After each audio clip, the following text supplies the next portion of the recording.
Welcome in, everyone, to episode 93 of the Cats podcast.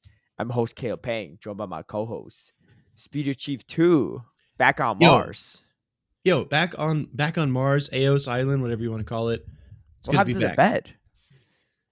Dude, I upgraded, right? This is the way it works, Caleb. You tease, you razz me about something, and then I Okay. fixed it, and then I just, my aim is to impress. That's all. But I'm just confused now. What happened to the bed now? You sleeping Dude. all right? You're not sleeping on the Dude. ground, or what's going on? Maybe I'm sleeping in outer space. There's no way of knowing for sure. Oh, true. If you don't got gravity, you just sleep and float. I heard that astronauts, they actually have to strap themselves in when they sleep. Yeah, because otherwise they bounce around. Dude, I wonder what that feels like. You're just, like constantly feel like you're about to like float and stuff, or like what's Dude, the sitch? it's crazy because like in zero gravity, all your blood redistributes. So in regular gravity, right, the gravity is constantly pulling your blood down. Mhm. But a lot of time, how you feel when you hang upside down for too long. It's kind of Yeah. like that. Like you have a lot of pressure in your head because your blood isn't. Gosh, but constantly, Yeah, constantly. Yeah, dude, what a life. yeah. Have you? Are you one of those people? Like, I feel like a lot of kids when they're younger, they're like, "Oh, I want to be an astronaut. Or I want to go to space." And in my mind, I'm thinking, why? Like, what's the point? Like, it doesn't seem Mhm. pleasant at all. Yeah, I've never been somebody that wants to go to space, but I've always liked sci-fi. I think science fiction is really Yeah. cool. So Yeah, I feel that. yeah. All right. Well, we got a lot of stuff to cover. do? It's been like about It's it's been almost like 2 weeks since we last recorded because we had 2 Butters on weeks. as a guest. 2 weeks since you And looked at me. yeah, and let's just say we talked about let's just say in that last episode I talked about, I was like, hey, if Pokemon Go goes to crap in 2 weeks, we didn't know until this episode, and boy, do I wish I was wrong. Anyway, Dude, Pengstradamus. Like Nostradamus, Uh-huh. Pengstradamus. Exactly. Let's get into these questions real quick before we get into the current events, I guess. I'm sure some of these comments will probably address some of the stuff we're discussing here. Michael Davis from episode 91 says, "Hey guys, I've never been the first comment before, but here you are." And also Let's Michael go, Davis Michael. says, "Gold Rush in San Francisco happened in 1849." That's true. What a year. What a year. What a year to be alive. What a year. PP says, throwing out support for what's in front of you, but also what's ahead of you. Did you say this past weekend? Oh, you did. I remember because Yeah. you were commenting with Wholesome and you're like, hey, Caleb hates it when I say this, but we got to keep in mind of what's in front of you, but also what's ahead of you. Hey, it works. It just works out, all right? People like it. It gets people going. I mean, now it does. I still need to think about it some when you say it. It's like one of those things where every time you do it, I need to like do a double take in my mind, right? Oh, yeah. The Gym Jammer says, the talk of Auburn and I completely understand. I matched up against him in GBL this week, and he was on point. That's right. And if you tune into Charlotte, you'll know. Also saying, with all the travel, are you guys ever worried about your account given an accidental warning, 7-day temporary ban? No, actually not. Just because I will say Niantic, for the most part, has a pretty good system for it. That it's pretty hard to get banned for travel. Like they calculate, to my knowledge, the distance it takes for you to go from point A to point B, and I'm pretty sure they build in wiggle room. Like there's no physical way to get from point A to point B fast enough to get shadow banned, like in if you do it legitimately. Yeah. I've never heard of anyone, like if anyone ever's like, I got shadow banned because I travel so quickly, like usually they probably did something sketch. Like I've never heard of that. Yeah, exactly. I mean, like you said, Niantic can even take into account like if you're flying somewhere, right? That's the quickest way you could possibly get there. Yeah. So if you say, "Oh yeah, well I got from Mexico to Texas in 1 hour," that's just physically impossible. So then you're in trouble. I mean, unless you're right on the border, right? But yeah. Yeah, for sure. Yeah. Michael, or sorry, not Michael. Manning saying, long story short, Michael is the GOAT. Jokes aside, Michael's so approachable and down to earth, it's almost scary. I remember randomly running into him at GoFest in Berlin and casually chatting with him for like 10 minutes, even though he only met me once before at EUIC. Can't emphasize enough what you already stated last podcast, where you should really appreciate his dedication for his game and the PvP community, and just community at large, while trying to understand that he obviously cannot single-handedly decide on and influence everything that Niantic does. That's right. Many more employees. I mean, I don't want to say like more employees like Michael, because we obviously don't know what every employee does, right? Yeah. I'm sure there's a lot of employees that do a lot behind the scenes that we don't know about. But for someone that's as front facing as Michael is on social media, which I don't think he needs to be for his role, right? That's not a requirement. He's not even a community manager. He does far beyond what's asked of him. So I hope he's Yeah. able to rest though and stuff. I mean, rest as much as he can. He has a newborn and he has a lot on his plate. So I Yeah. personally have not been like, well, I don't usually tag him in general, but I personally have not been messaging him or like bothering him and stuff, because there's stuff to get. Yeah, I'd say having the director of the Pokemon Go live game, honestly, also be a fan of PvP is a really good sign for us. And just going to his Twitter, his most recent tweet, March 29th, we're expanding Pokemon Go's footprint across the Play Pokemon events. So you can see like it's at the front of his mind, even in the things that he's talking about online. Yeah, he's a great battler too, man. It's wild. Dude, he's good. If only he was able to compete at one of these regionals, I would love to see that. But I don't think he's contractually able to, based on his Yeah. based on the fact that he works for a company. Maybe he'll wear a disguise one day. Oh man, imagine that. Imagine that. Ace Trainer Paul says, I would definitely watch some GBLA style content for factions. Just saying. Ooh, Okay. I'll have to think on that. Yeah.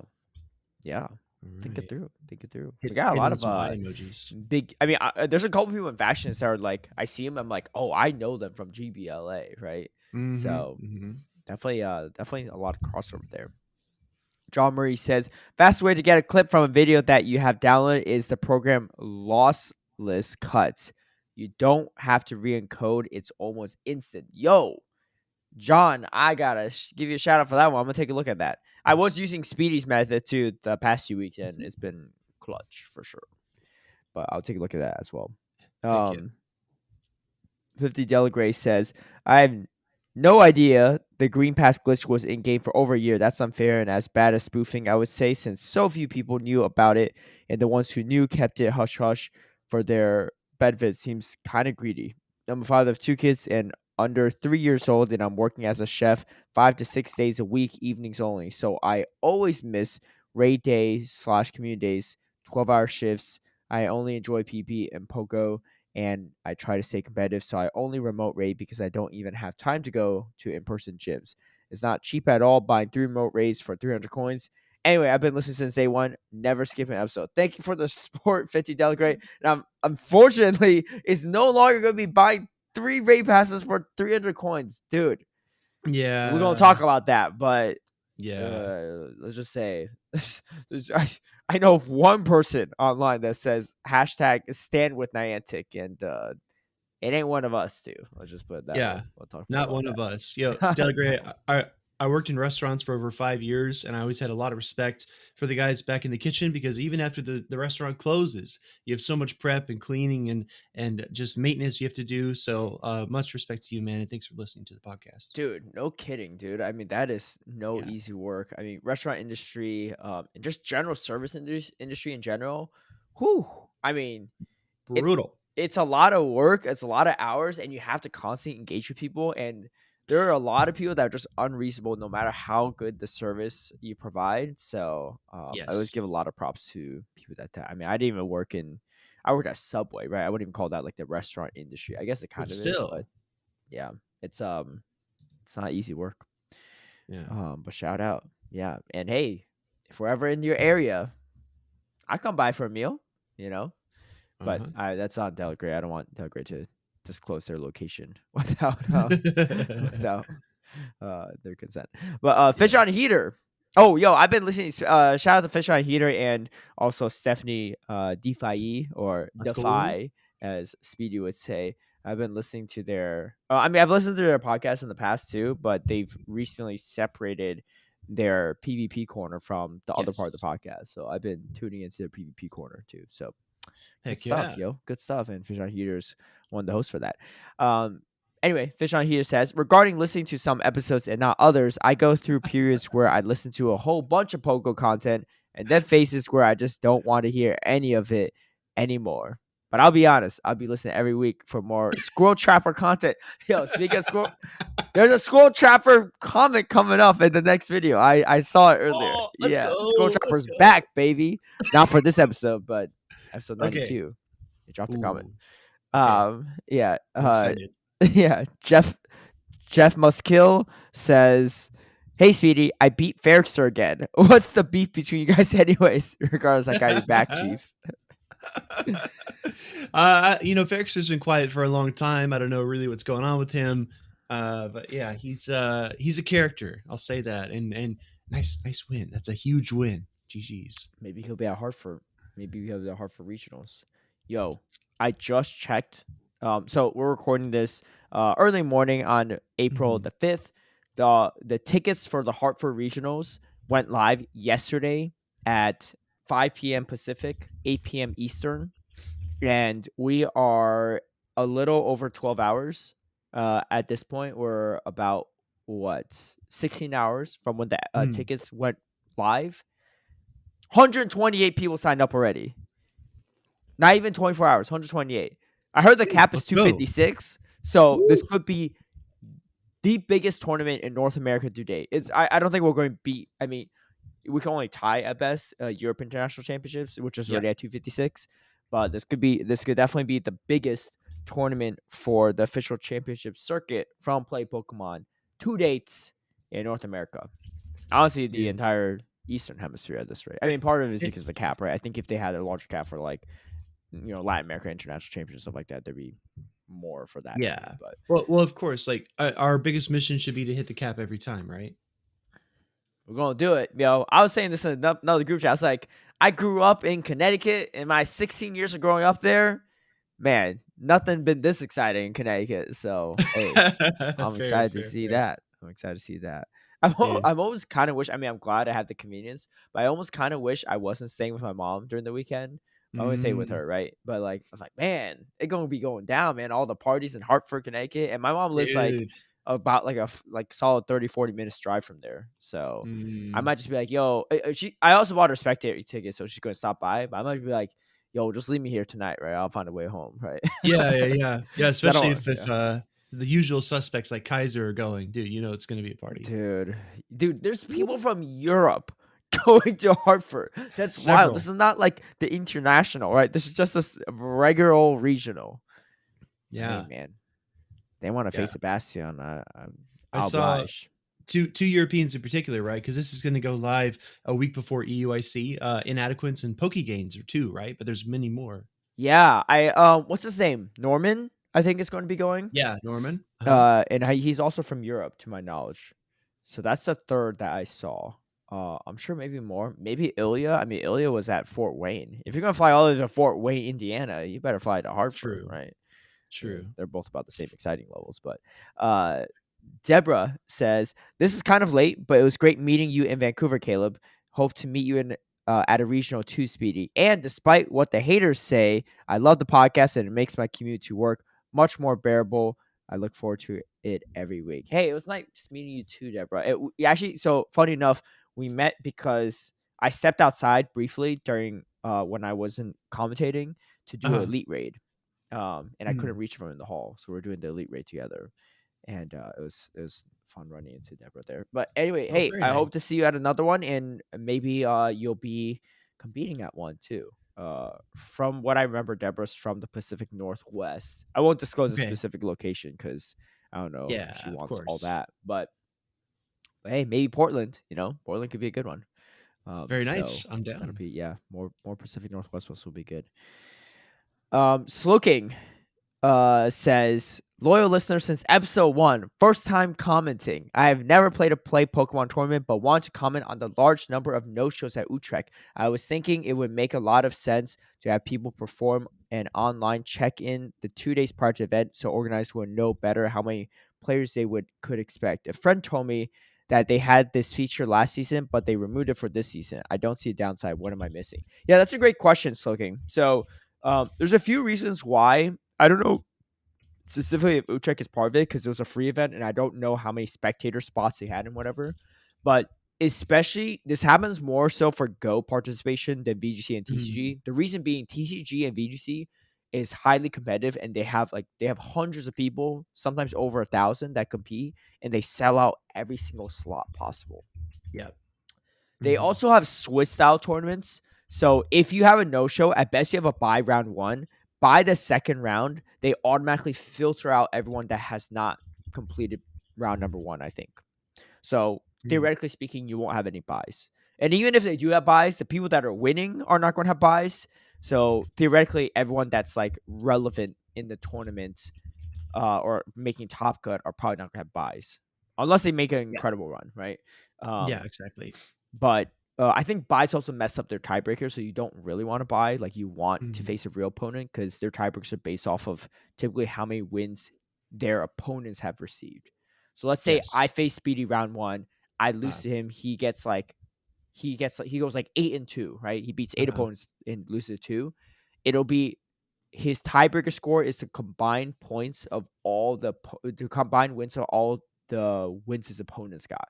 So let's say I won 5 times, his next opponent won 7 times. So it'd be like 5 plus 7 plus etc. So you want to face as many real people as possible because Yeah, if you of have a course. buy, I mean I'm sure they factor in some number into it, but typically speaking, it might not be as good as a real person. Anyway, Yeah. that aside, the other reason is because they fill up so quickly. Um, they fill up before there's a chance for like spectators to buy passes. What spectators will do oftentimes is they really want to spectate, either it's usually not Go, but it's usually VGC or TG, right? And they want to support Mhm. the friends, and they sell out spectator tickets because there's not a lot of spots for spectators, right? If you look at these venues, like Worlds and stuff, there's a lot of spectator spots, but still not as many as competitor spots, right? And then obviously for Mhm. international regionals, less and less. So people will spend extra money to buy a ticket for competitor spots. So either for Go, VGC, or TCG. Typically speaking, Go because we don't sell out as quickly. Um, and just to spectate. And it kind of messes up the system, right? For them, it makes sense, especially if it's a big international tournament, right? Which is why we always try to encourage people to participate because one, it's more people participating, but two, Yeah. it's more real people participating instead of just spots filled in by spectators. But if you go to, let's say, I'll say OCIC, Oceania International Championships, as example, there's specific merch that you get automatically for attending. You get a goodie bag, right? You get like I think it's like Sylveon and Mhm. Mhm. uh Espeon hat or something. Espeon Sylveon, Yeah, yeah. so Espeon Sylveon hats, which is like pretty exclusive. I think you get maybe a pin with it and all this other stuff. So you get all this nice little merch for free, but it comes with your package. And honestly, if you really want your money back, you can just resell that online because they're exclusive. You'll make your money back from eBay, or whatever, right? Or you sell it to a friend. Mhm. So for them, like monetarily, it's not even that big of a deal, even though you're paying more for a participation spot than a spectator spot. I think you still get the good back if you're a spectator, but it's the cost difference is not like a huge killer Yeah. for a lot of people, and so there's that for them. And the big thing is, I actually, um, I was informed that a lot of times people will show up to these tournaments. I didn't realize this. I didn't do this myself. People will show up to tournaments and hey, you better not be one of them, Speedy, right? On your first participation, right? But they'll show up and forget to register the team by the deadline. So like let's say some organizers it says 8 p.m. the night before. A lot of them it's 8 a.m. the morning of. Yeah. So let's say Yeah. you show up to a venue like, oh shoot, like I forgot to sign up. I forgot to submit my team on time. I Whoops. already bought my ticket. It's 8:05. But the tournament doesn't start until 9. So what they'll do is they'll talk to a judge, and a judge will say, all right, submit your team. You're gonna game like an automatic game loss on round number one, right? But at least you can still play for the rest of the tournament, right? And if you Sure. make it through that round, then you're on the same playing field as everyone else. Even if you lose that first round, it's double elimination. You still have a chance. So a lot of trainers actually will play that card, and I don't know how often this happens per regional, but I guess it happens enough for them to not just like completely delete everyone off the participation list before they make the brackets Mhm. after team submissions. So it's kind of like so even if you check 2 days prior, it's like it's hard to know who's actually gonna be there or not, right? It's like it's kind of complicated. Yeah. I don't know what the Yeah. easy solution is. Obviously, like I really don't know how many people are forgetting to submit their teams on time. So I don't want to be like really cutthroat and be like, oh, all these like 10, 20 people should not be able to participate. Because then we might also be cutting down numbers for another reason, right? Yeah, Um, exactly. so I guess we'll actually be losing more players because the no shows are still going to not show up in that situation too. So we'll be losing potential players in that situation. So that's the case. And also like, yeah, like people should get their teams in on time, but it's kind of like the same mentality I had when I used to oversee like college students in college when I was a director of one of the residence halls. It's like no matter how many times you tell them don't underage drink or get caught doing it, right? Like I don't care what you're doing as long as you're being safe about it, Uh, you don't get caught. Every year there's people getting caught. It's the same thing, right? No matter yes. what we say, no matter how many reminders there are, there's always gonna be people that mess up, right? I've messed up, right, with my team registrations before, right? Not specifically Mhm. play Pokemon, but for grassroots stuff, I've made mistakes too, right? No matter how many times I've done it. So Yeah. mistakes will happen, like no matter how much you say it. So again, it's part of it's just like we end up having more people participate by allowing to submit teams later. So Mhm. we just end up having I'm no shows. actually I'm kind of curious what it is for other games as well. Like how many no shows they get for other titles, or if they've found a way to work that out, right? Yeah. I think it's more so a Um, combination of like they sell much quicker, at least for the yeah. Pokemon games, and then Mhm. also um they also have Swiss, right? So Yeah, also true. yeah. Ryan Colgrove says John Kelly's memes this past week said it all. You know what they say about the final boss. Always gets beaten eventually. Oh my I don't goodness. know if you heard that or not, but we face off against Panic's team final boss. And let's just say it's first to 11 points, right? Yeah. 7v7, 3 games against each 7v7. So a total of 21 points, first to 21 Yeah. wins. And we started off, my team started off 9-0 the first 3 games. And then the closer was we went 2-1. And so we ended up going 11-1 off the first 4 sets. And it was a wrap.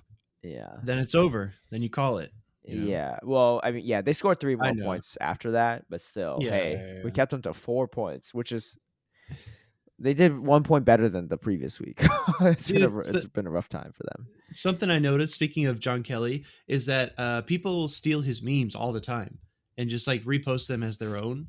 I thought that was kind of Oh, do they? They do that a yeah, lot? kind of rude. Yeah, I didn't people realize that. in the Pokemon Go Twitter space will just like lift his meme and then just repost it. And I actually sent one to him. I was like, dude, this is yours, right? And they're just farming it I for think likes he and puts his interactions. name like in the bottom of his memes. Yeah, They're hard to find, but they're on there. He like trademarks them. yeah. That's how good they Well, are.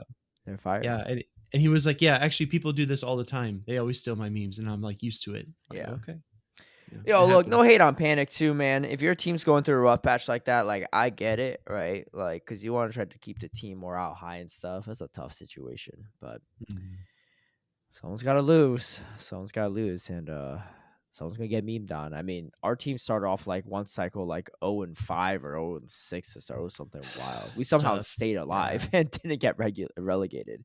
We went on a yeah, crazy run, but it's tough, man. Every week, I mean, but hey, you're facing against some of the best teams in the world, best players in the world, in North exactly. America. So it's not an easy situation. Highest level of competition. So Yeah. Getting to the questions from the episode with Butters. There's a sort of let's do squirrel it. trapper coming up soon. Uh, Sabine Keller says, "Hey Caleb, I heard you say Feralthorn repeatedly in your last Mountain Cup video. Didn't you Woo! say you never pronounced it that's strange?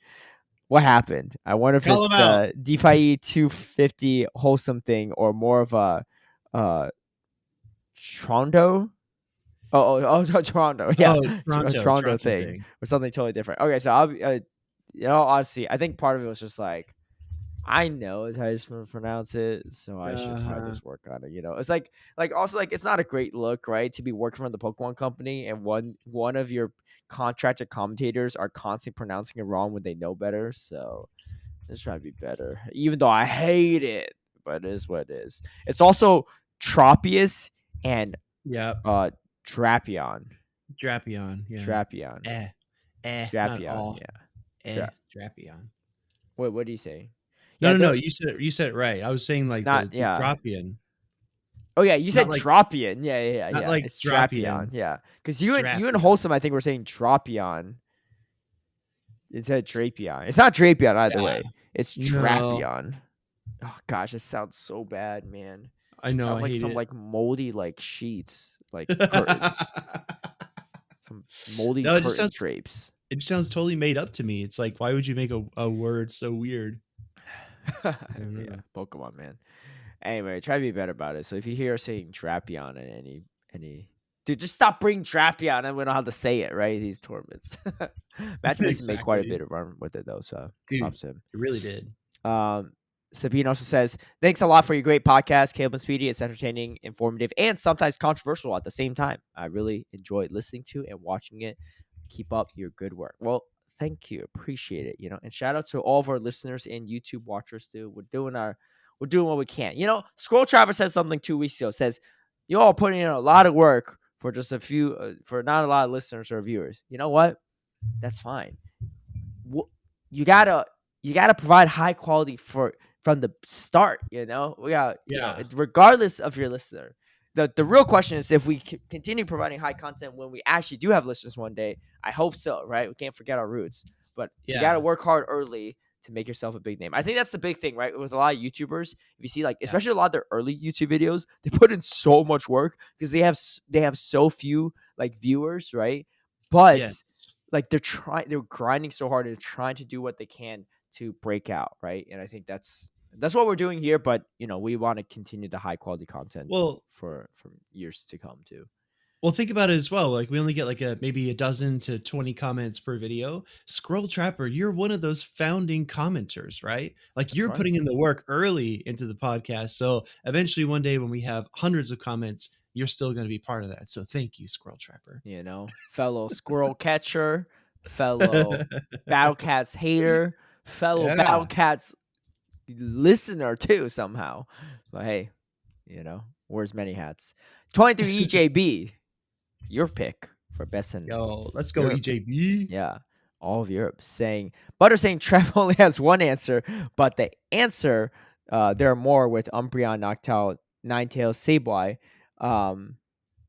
But Lantern only gets walled by Dragon and Grass. Dragons are usually not great, uh, non-existing, and Grass gets destroyed by Noctowl. That's why Lantern forces RPS in the meta because you have to bring a Grass type to Mm, not lose to every Lantern. And now we're in the RPS cycle of Noctowl, Trev, Lantern. That's it. That's the problem. But all starts at Lantern ability to power through everything that's not a Grass type. I think he's probably commenting on Butter saying that Travis a bigger issue than Lantern. And I agree with yeah. you, EJB. Great read. Also, he says, also love you, Will. Mentioning me as the best EU player means a lot. First Jägermeister at EUIC on me. Yo, let's go. No, it was really cool to meet EJB last year in Worlds, right? And Yeah. we met him, we saw him in Frankfurt too. That was the He first time I met was. him. He was also at Frankfurt. Yeah, the Yeah. first time yeah, that was probably the first face reveal for me at least for EJP Yeah. too. But yeah, super Yeah. nice guy at He's really I fun. remember even at Frankfurt, he was very humble too. He's like, yeah, I could play better stuff, Yeah. but it was a great time to be here and stuff. And then It's power through the last chance qualifiers and now qualify for world championships. Number one finisher at it was Bochum, right? yes. Yeah. Yeah, he forced the bracket reset and won. Mm-hmm. Yeah, Yeah. which is amazing, right? And I agree with you. Like he's really wholesome, or excuse me, really humble in Yeah. person, and then he He's gets pretty up on the wholesome too. stage. He's wholesome as well. He's got like this stage presence that's like kind of cavalier, right? Like you can see his emotions playing out, and when he gets a good lead or a good swap, or he knows the game is over, he'll like look at the crowd, right, to kind of feed off that energy. So yeah, EJB knows what he's doing, No, I got to watch out, man. When you're commentating, I got to listen to some favoritism in the future. Who knows? dude. I'm telling you.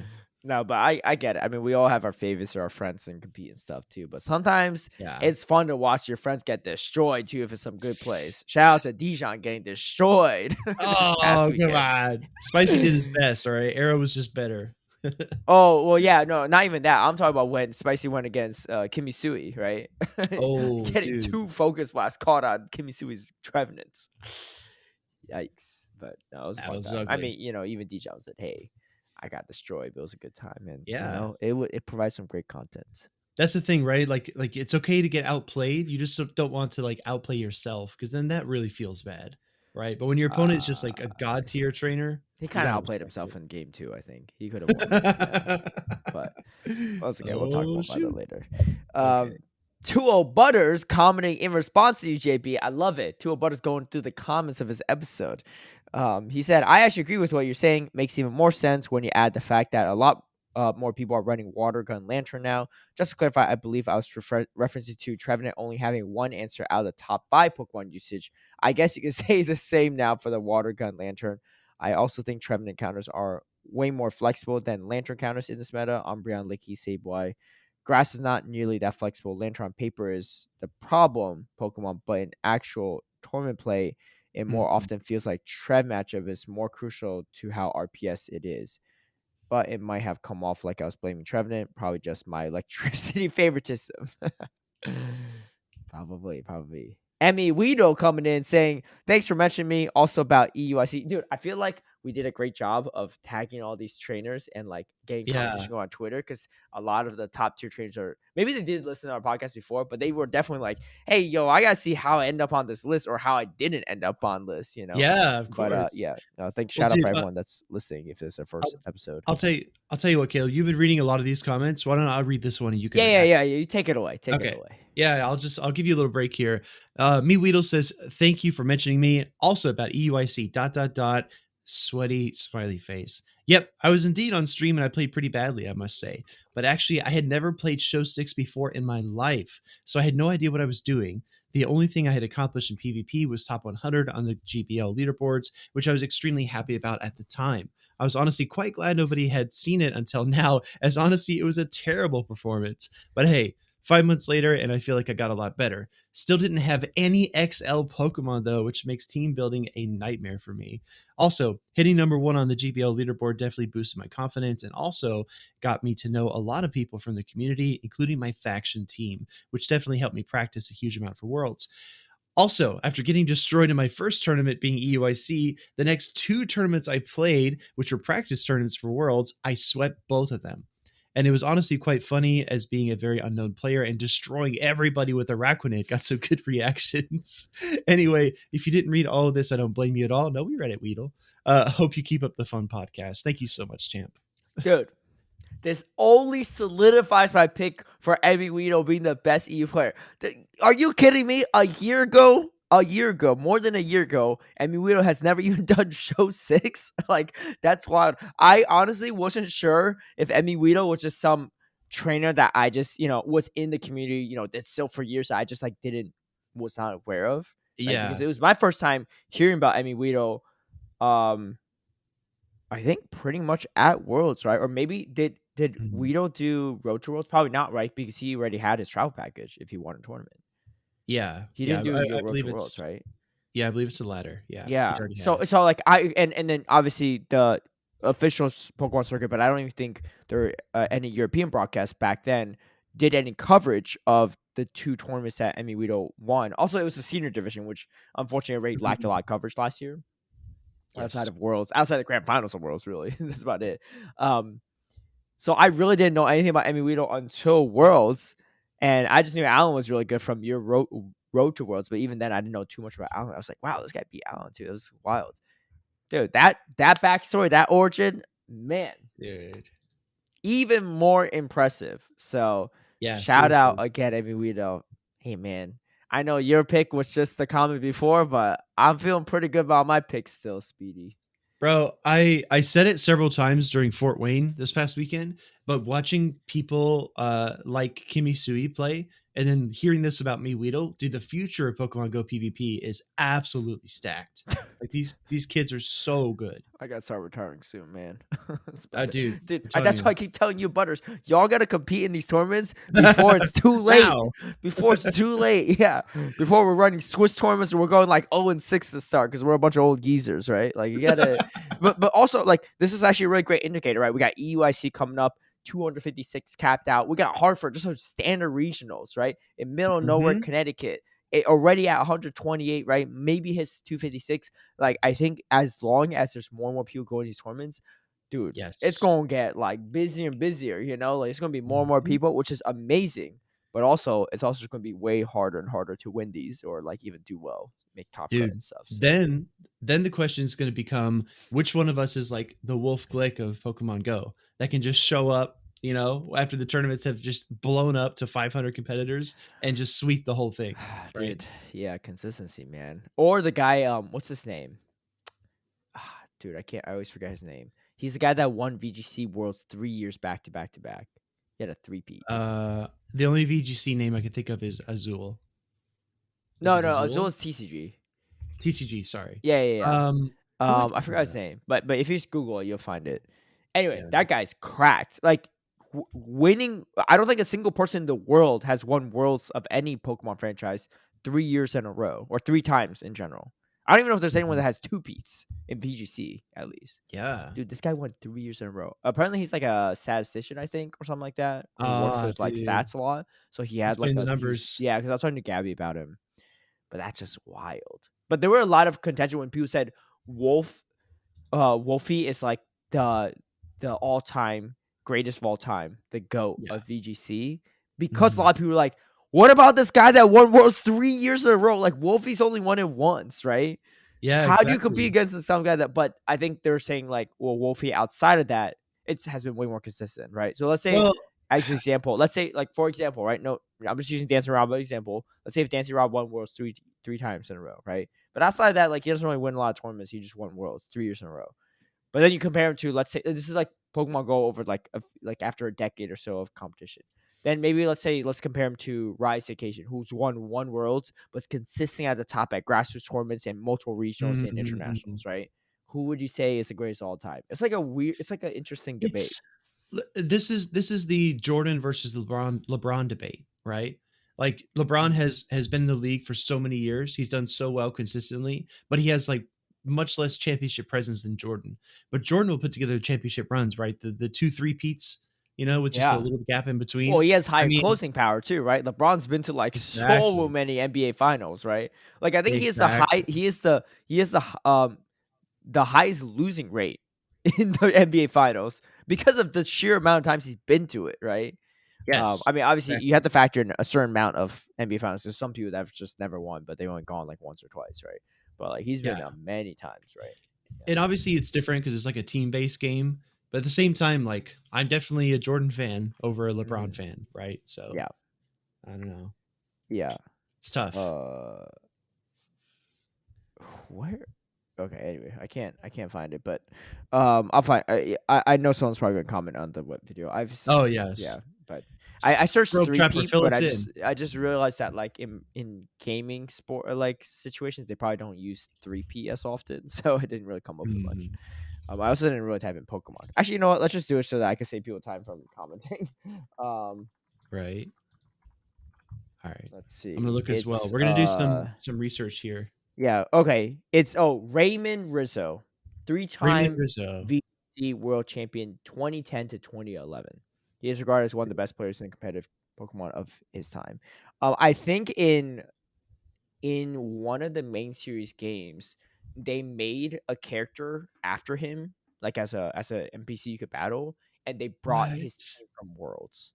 Cause No shot. yeah, yeah. Talk about Immortalized paying forever. homage. Yeah. Yeah. I mean, hey, winning Worlds three times in a row is probably maybe unattainable again in the future. Who knows? I mean, nothing's really truly Yeah. unattainable, but the ability to do that three times in a row too, let alone three times, like that's crazy. Mhm. Imagine showing up 3 years in a row. It's the same dude winning. Like, would Dude. like I bet like if you're that guy that faced him like on year three in the finals, it's like, dude, it's got to be my time, right? This guy's had his time to shine, and nope, we'll win Right? again. It's like surely he's washed by now. Yeah, Surely. yeah. So who is Josh says, well, I'd love to interview from Mr. KFC himself, and Pokemon Go doesn't know how lucky they are to have the three of you. Well, appreciate that. Thank you so much. Thank And you. we all know the hot topic this week. Remote raid passes. Unbelievable way to stop the game from being accessible, and it's going to make Master League untouchable for the majority of players from now on. 100% on that. If you're lucky, you would get probably 16 XLs from each legendary battle from 5 raids a day, minimum 3 XLs if you did 5 raids a day, all legendary, and hope you get 16 XLs. You get 80 XLs for the week. And if it's a rotation of 1 week, you'll never max out and you'll have to wait for when. It could be 4 rotations of a Pokemon for remote raids to max to 296 XLs. Yeah, I could go out and do more in person, but that does limit people that uh uh people not in raid groups, makes a mockery of tier 1s and tier 3 raids. I can see a possible U-turn like the extended distance Pokestop. Obviously, your thoughts, and if anyone in Niantic are listening, WTF, hashtag slowly killing the game. Also, to my knowledge, if you're under level 31, you can't even access XLs. So again, limiting resource and accessibility. Price hike, yeah. The fine deal with it. But how are you meant to? I'm feeling a Dear Niantic letter around the corner before the next podcast episode. So who is Josh, man? You reading the future right there, because there is one for sure. Let's go, Josh. But Let's yes, reading my thoughts exactly. I mean, dude, we'll talk about it. I actually, we'll talk about it. We'll talk about it soon. But honestly, Josh, again, prescient spot on with your future sight.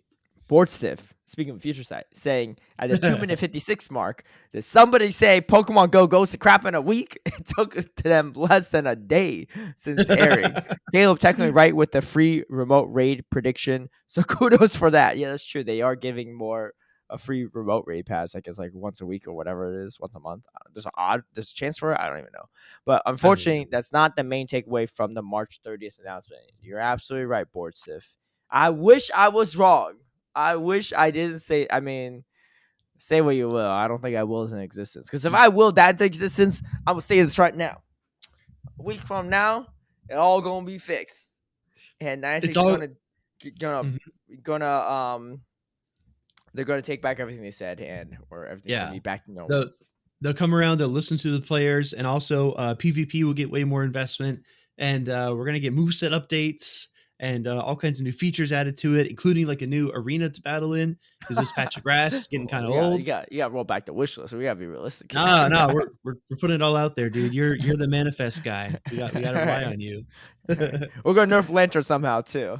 Yeah, nerf Lantern too. That's the real $1 million question how you do that. But again, shout out, man! If you work on Niantic, you listen to this, and you're on our side. Shout out, dude, because I bet you're in there scratching your head and pulling your hair out too, right? I'm like, why did we do this, right? I knew it was going to be a bad idea, right? And, thank you for fighting the good fight. I'm sure there are plenty of Niantic employees that don't agree with this decision. But at the end of the day, we got what we got. Ryan Colgrove says, hey, Butters, who did the Warriors lose to in 2016? I heard they blew a 3-1 lead. He probably won't see this. Just wanted to get the answer from a Warriors fan. Also, y'all have fun in Fort Wayne. Looking forward to seeing both Speedy and Butters compete. Potentially both on the West Coast at one of the two I'm going to in Portland and Fresno for sure. Hey, man. Let's see it. Hey, I actually need to double check here. I saw on Twitter briefly, like this past weekend, that Ryan Colgrove was retiring from the game. I really hope it was just April Fool's joke. Let's see. What did Ryan post? Was he hacked? April Fool's joke. It was April Fool's joke. He said on Twitter, "Man, it was a good run. Think it's about time for me to retire from Pokemon Go.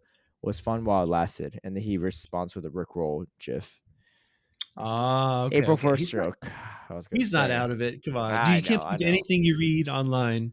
Especially on April 1st, right? There was a lot going on that day. We'll talk more about it later too. So I wasn't like taking full stock into it. But I remember when I first read it, my heart like dropped for a second. I was like, "Dang, dude!" Yeah, one of the organizers in the local community, work on that documentary as well, like a battler for forever, right? I was like, but given the mood of the game recently, I wouldn't have shocked me, right?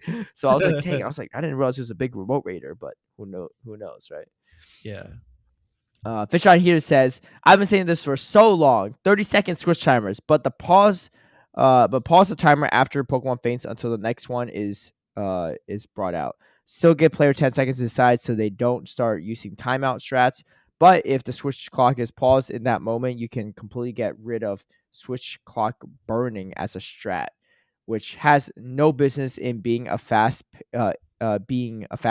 esport. And yeah, shortening the charge move minigame would be a great addition as well. Yeah, it just kills a lot of like unnecessary time, right? Yeah. And Sabine says, I'm saying something else for a long time, but no one's listening since I'm not a content creator. 30-second switch clock for Little Cup formats, 45 switch clock for Great League formats, 60-second switch clock for Ultra League formats. That's not a bad idea either. That could be I interesting. actually like this idea a lot. Yeah, yeah. Because I think like in Ultra League, and even Master League to a degree, like because the Pokemon bulkier, you having a longer switch timer is not that big of a deal, like a 1 minute switch timer. But for Great League, there's some matchups where like you need a shorter one because you just can't get out of it in time, right? Because there's Pokemon more frail. Um, that's interesting. I like that thought. Yeah. Then they go on further. They said 75-second switch clock for Master League plus 45-second timer extended to the game. So if any format is Wait, going to I be don't even see that. extended, you have to click read more. There's even more I don't see a below read it. more option. Really? Am I tripping? Yeah. I mean, You're not. obviously you're seeing something unless you're making this up. Yeah, making up as I go. But I think if any of these formats needs an extended timer, it's going to be Ultra League actually instead of Master League. He said, I don't, or they said, excuse me, I don't think Oh, I one see a read switch more now. timer Okay. length can fit for all formats. They're also different. I'm convinced different timers make each league more flexible and more fun to play. Switch clock burning as it is a problem. My idea doesn't address this, but the pause you suggest is a great idea. I like it a lot. So actually, variable switch clock timers sounds pretty intense. It would make the leagues feel very different. It would. I don't know if 75 is too much for Master League. I mean, I think a minute's Yeah, probably fine for Master League too, yeah, I because the think so. bulk difference you get from Ultra League and Master League is not that big of a difference, in my opinion, because Yeah. honestly, I feel like Master League bulk, it feels less bulk because it's a equalizer, right? I think in Ultra League it's the most bulky because you have some really bulky XL Pokemon compared to some Mhm. non bulky XL Pokemon. So like I think bulk tends to outweigh damage in most situations. Master League because there's no cap. It seems like yeah, Pokemon bulkier, but they're also max in attack, right? So they're also hitting just as Yeah, hard, right? And Ultra League, like everyone still go for PPIVs a lot of times, right? So like you typically have more bulk than attack stats. In Master League, like everything's hitting just as hard as the bulk. So it ends up feeling almost too balanced, right? Not too yeah, balanced, but like not near as bulky as Ultra League. But I don't yeah, know, that's just my thought exactly. on it. But I It do think that's a great idea. Yeah, if you look in relative terms of the number of like one shot charge attacks or even two shot charge attacks in Ultra League, there are very few, right? Like maybe you can get away with like focus blasting an Obstagoon and it almost one shots it right from a Registeel. But in Master League, if you Draco Meteor a lot of stuff, it will go down, you know? Mm-hmm. So I Yep. think again, like the relative damage is Yeah. important to consider. 50 Delagray says, if you guys want to watch a good anime, I can't recommend enough. Demon Slayer, amazing character development and best graphics so far. I have seen Demon Slayer, at least the first and the movie, Mugen Train, but I haven't watched season 2 yet, which I heard is really, really good. Have you seen it? No, but my brother's fiance watches it and Mm. she really, really loves it. So I think it's a good anime for sure. It's definitely on the, I want to say it's like lighter end because there's some dark moments, but like a lot of times when the villains like are dying, they give like an interesting backstory, and it's like Yeah. all of a sudden they The all come from like humble beginnings or something. the The combat animation is is great, yeah. the animation is great and the combat's like pretty gruesome as well. There's a lot of like Hmm. bone breaking and mutilation kind of The, stuff. the It's pretty music too. intense. The Yeah. music's great.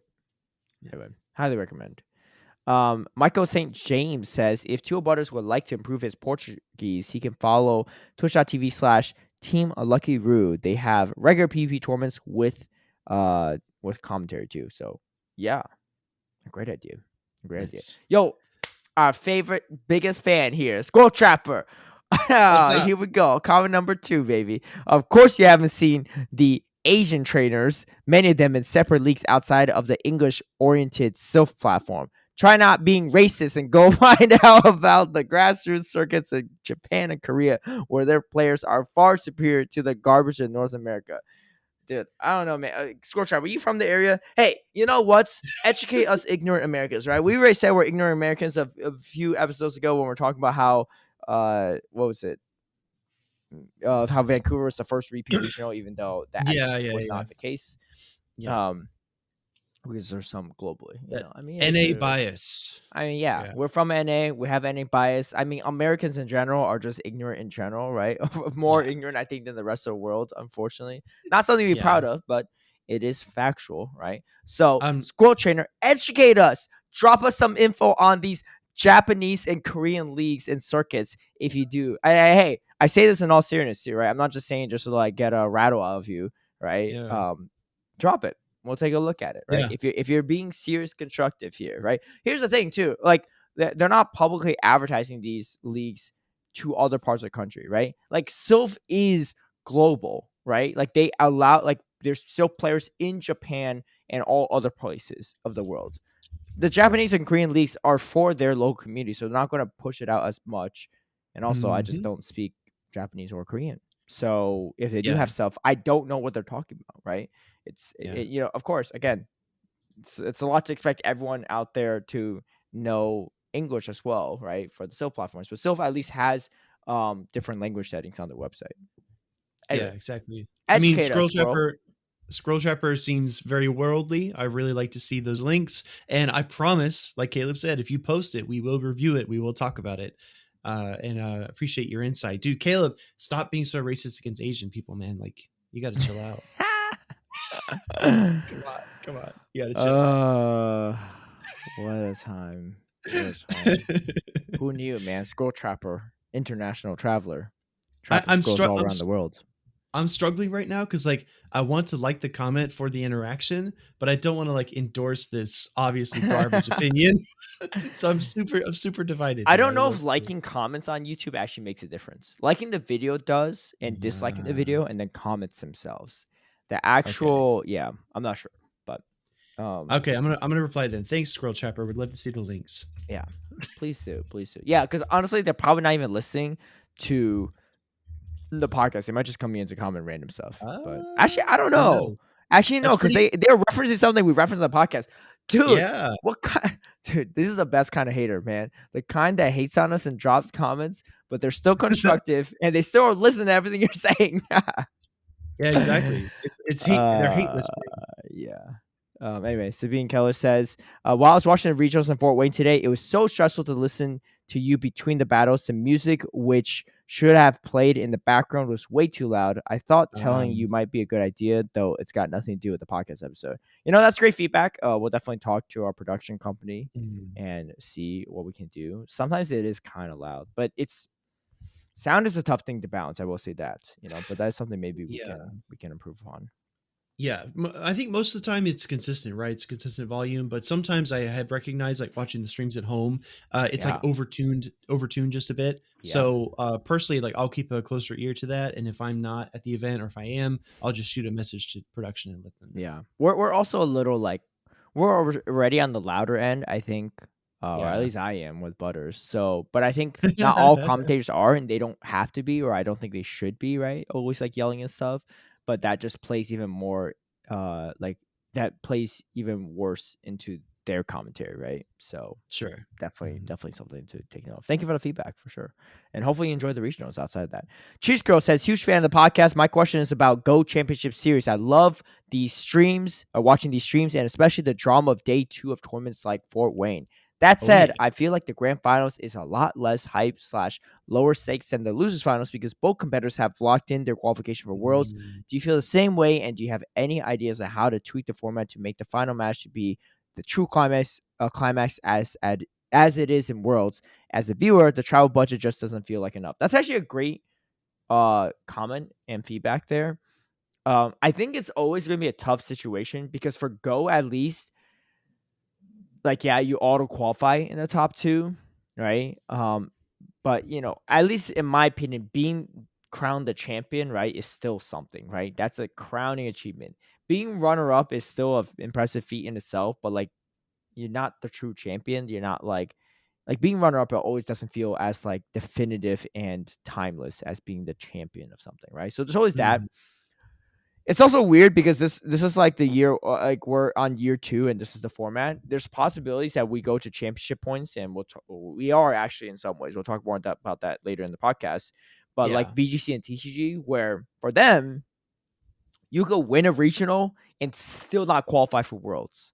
right? In Yes. fact, you have to often win. You don't have to win any, but even if you win more than one, you still don't qualify for Worlds. There's one girl in TCG.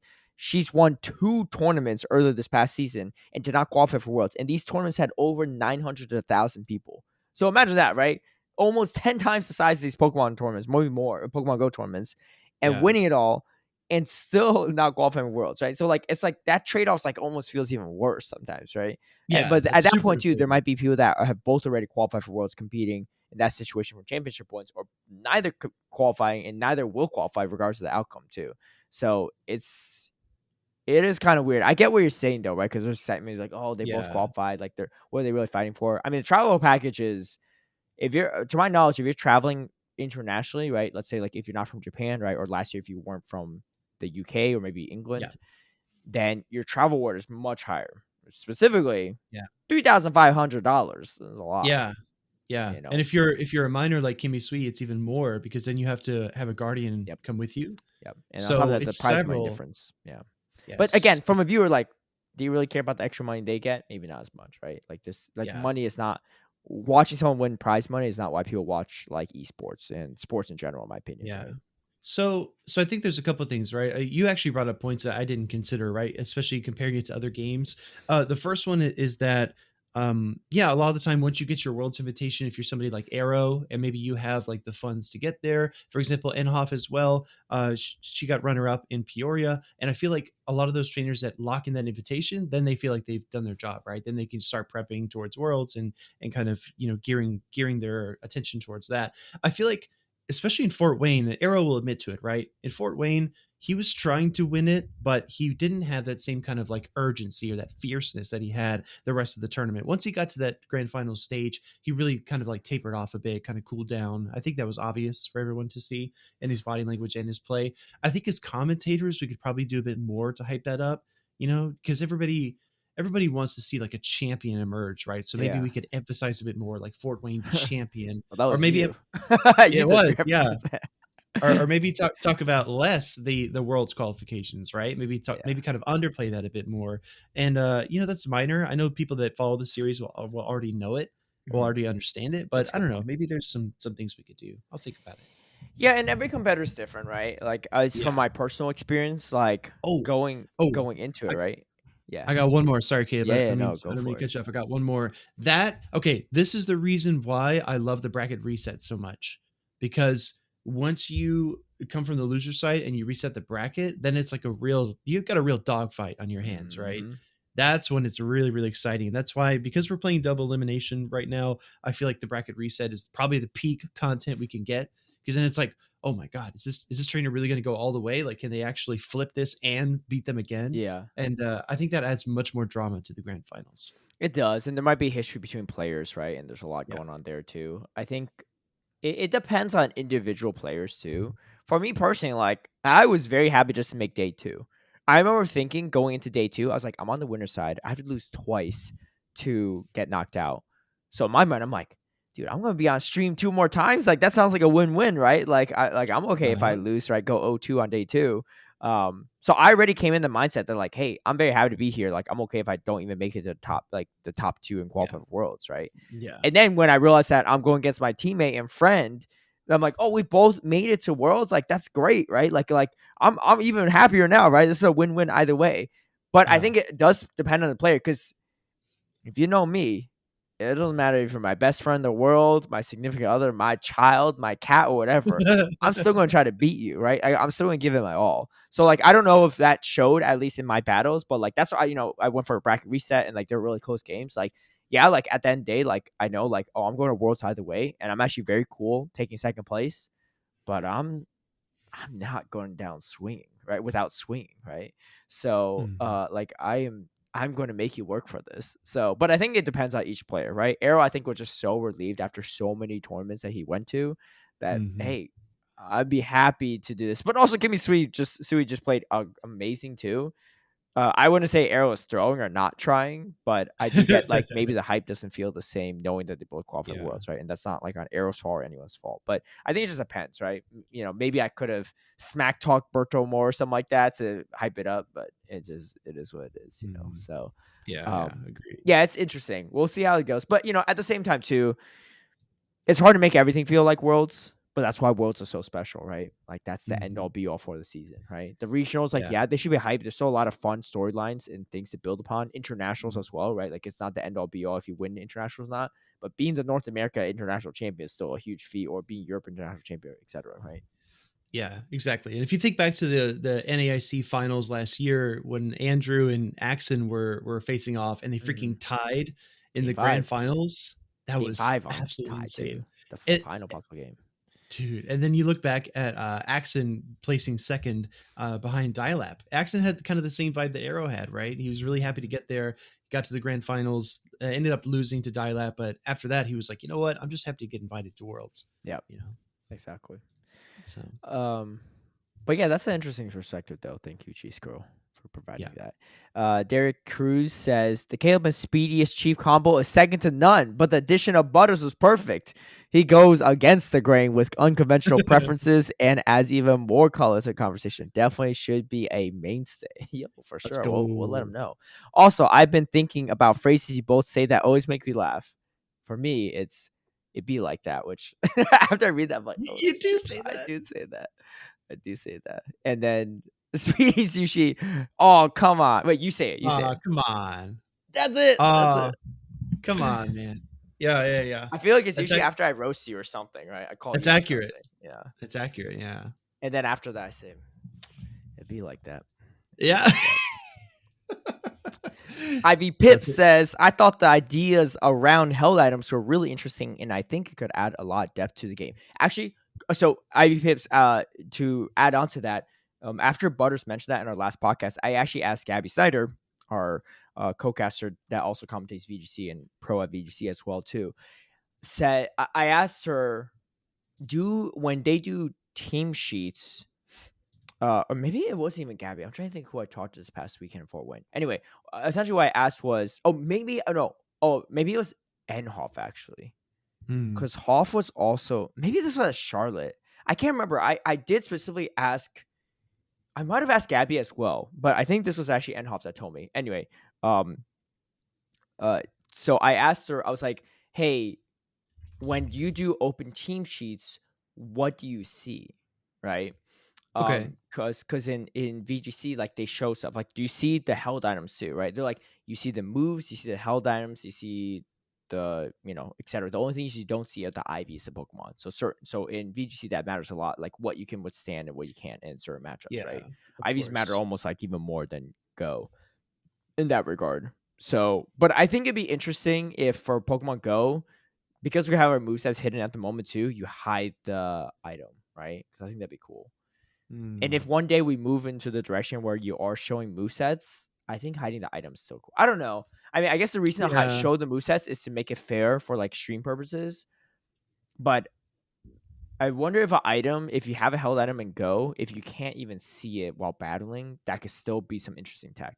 Like, let's say, I don't know what like assault vest would do. Let's say if you have assault vest Bastion, right? You Yeah. don't actually know. You're not sure what item they're holding even after battling them on stream, right? That could be interesting. Oh. I wonder if they could actually display the held item like maybe on the battle screen somewhere, like maybe when the Yeah. Pokemon comes out, it could be like above the or Would you below the want that? shielding. I don't Like a know. best It buddy could ribbon be almost? yeah. Yeah, it could be like that. Yeah. So I think about Pokemon Unite, right? Like the emblem setup is not incredibly apparent Yeah, it's during the hidden. game, but the held item is always shown, you know. But on the load screen. On the load screen for your team, yes. But for Yes. against your opponent, you don't see their items. There's Okay, a okay. few items though on their side that I think you can see what they have.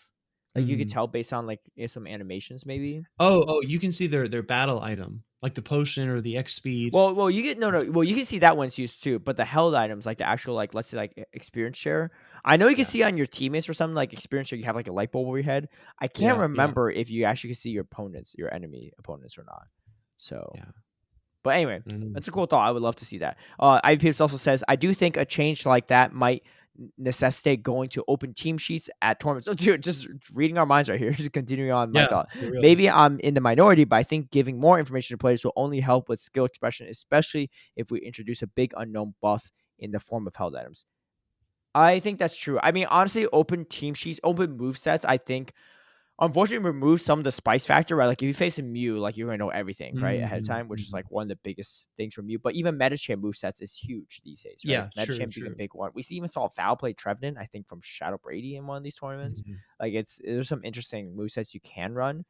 But at the same time, from a fairness perspective, it's just like completely more fair to show the movesets ahead of time Yeah. because when you battle on stream, you have you're hugely disadvantaged for later rounds, especially going to day number 2. If someone makes it to day number 2 and isn't even battling on stream, then you're like, I don't even know what moveset they run because they weren't even on stream ever, right? It's kind Yeah. of wild. Well, if you think about so if you think about a trainer that is facing somebody who maybe they have a Lola Ninetales on their team, and based Hmm. on the rest of their comp, you think it's a Powder Snow Lola Ninetales, but you go into game number 1 and then suddenly it's 2 Shield Charm A9 in the back, then you Hmm. kind of like feel like you were slighted. So I think if the open team sheets were present, I think that game 1 would be less about information gathering and more of like a real actual battle instead of Hmm. just like figuring out what your opponent's likely move sets are, which Right. would change the dynamic quite a bit.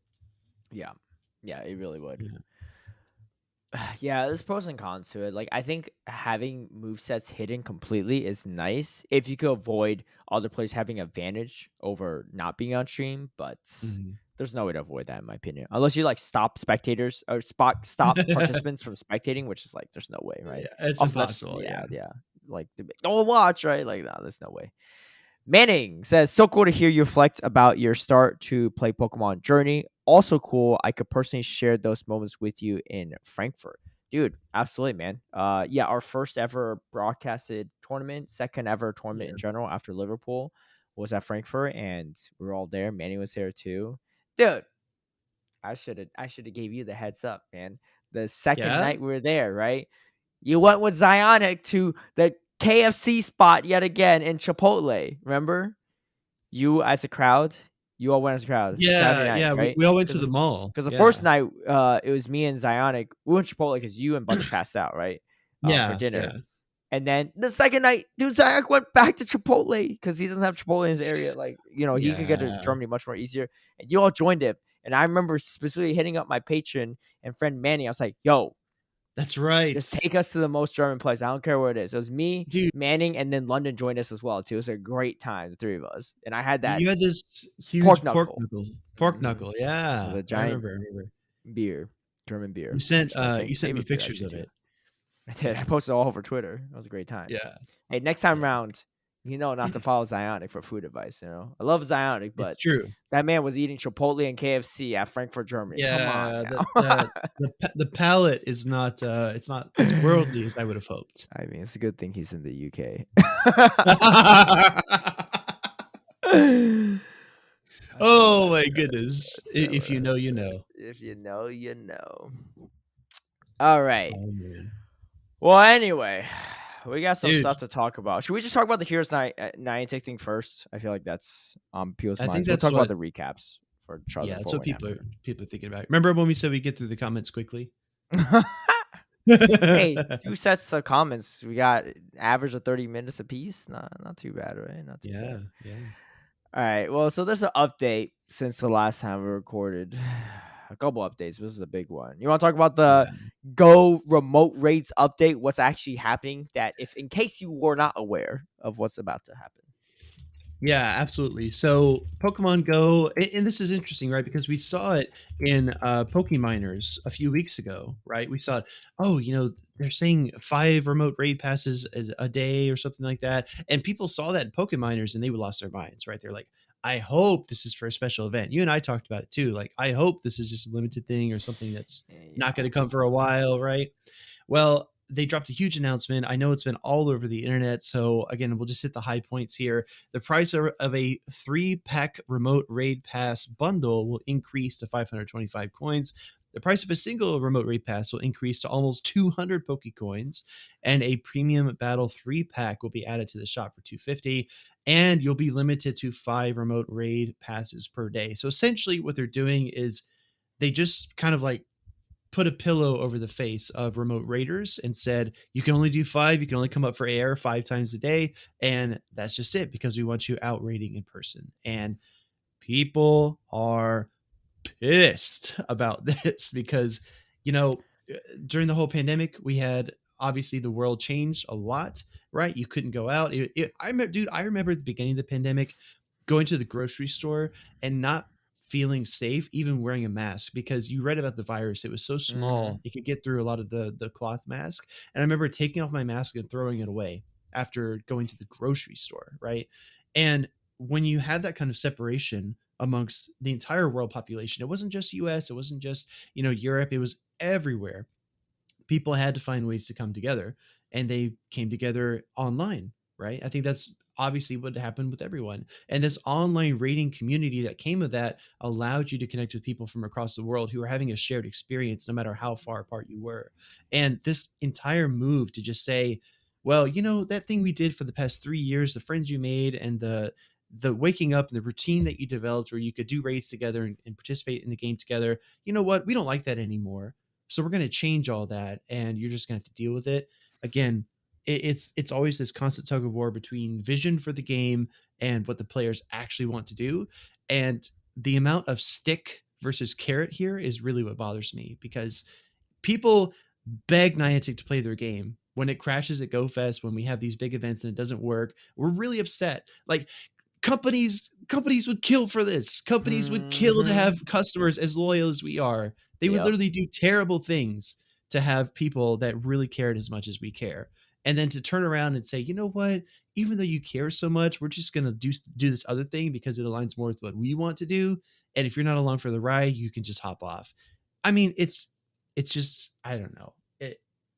I'm speechless. I don't know what to say about it. So, and speaking of get more stick than a carrot, the little baby carrot we get out of this is trainers who participate in 5-star raids or earn more candy XL than before. No specification of more, right? What is it? What, guaranteed 3 to like guaranteed 4, guaranteed Dude, 5, right? they It's not, I speak thought it was rare XL when I first read it. I was like, that might be okay. No, it's just regular candy XL. Like, what? they speak like lawyers. They speak like lawyers, right? Like, you don't want Yeah. to define things, because then if it's 3 or it's 5 or sometimes it's 7, then people can try to call you out for it. So it's always like very vague, very, you know, loosely defined. Dude, this impacts everyone too. You know better than most, right? Listening to this because we're friends and you see my online presence in the game. I almost Mhm. never remote raid. Like I legit, Yeah. like I personally Yeah. don't even really buy remote raids.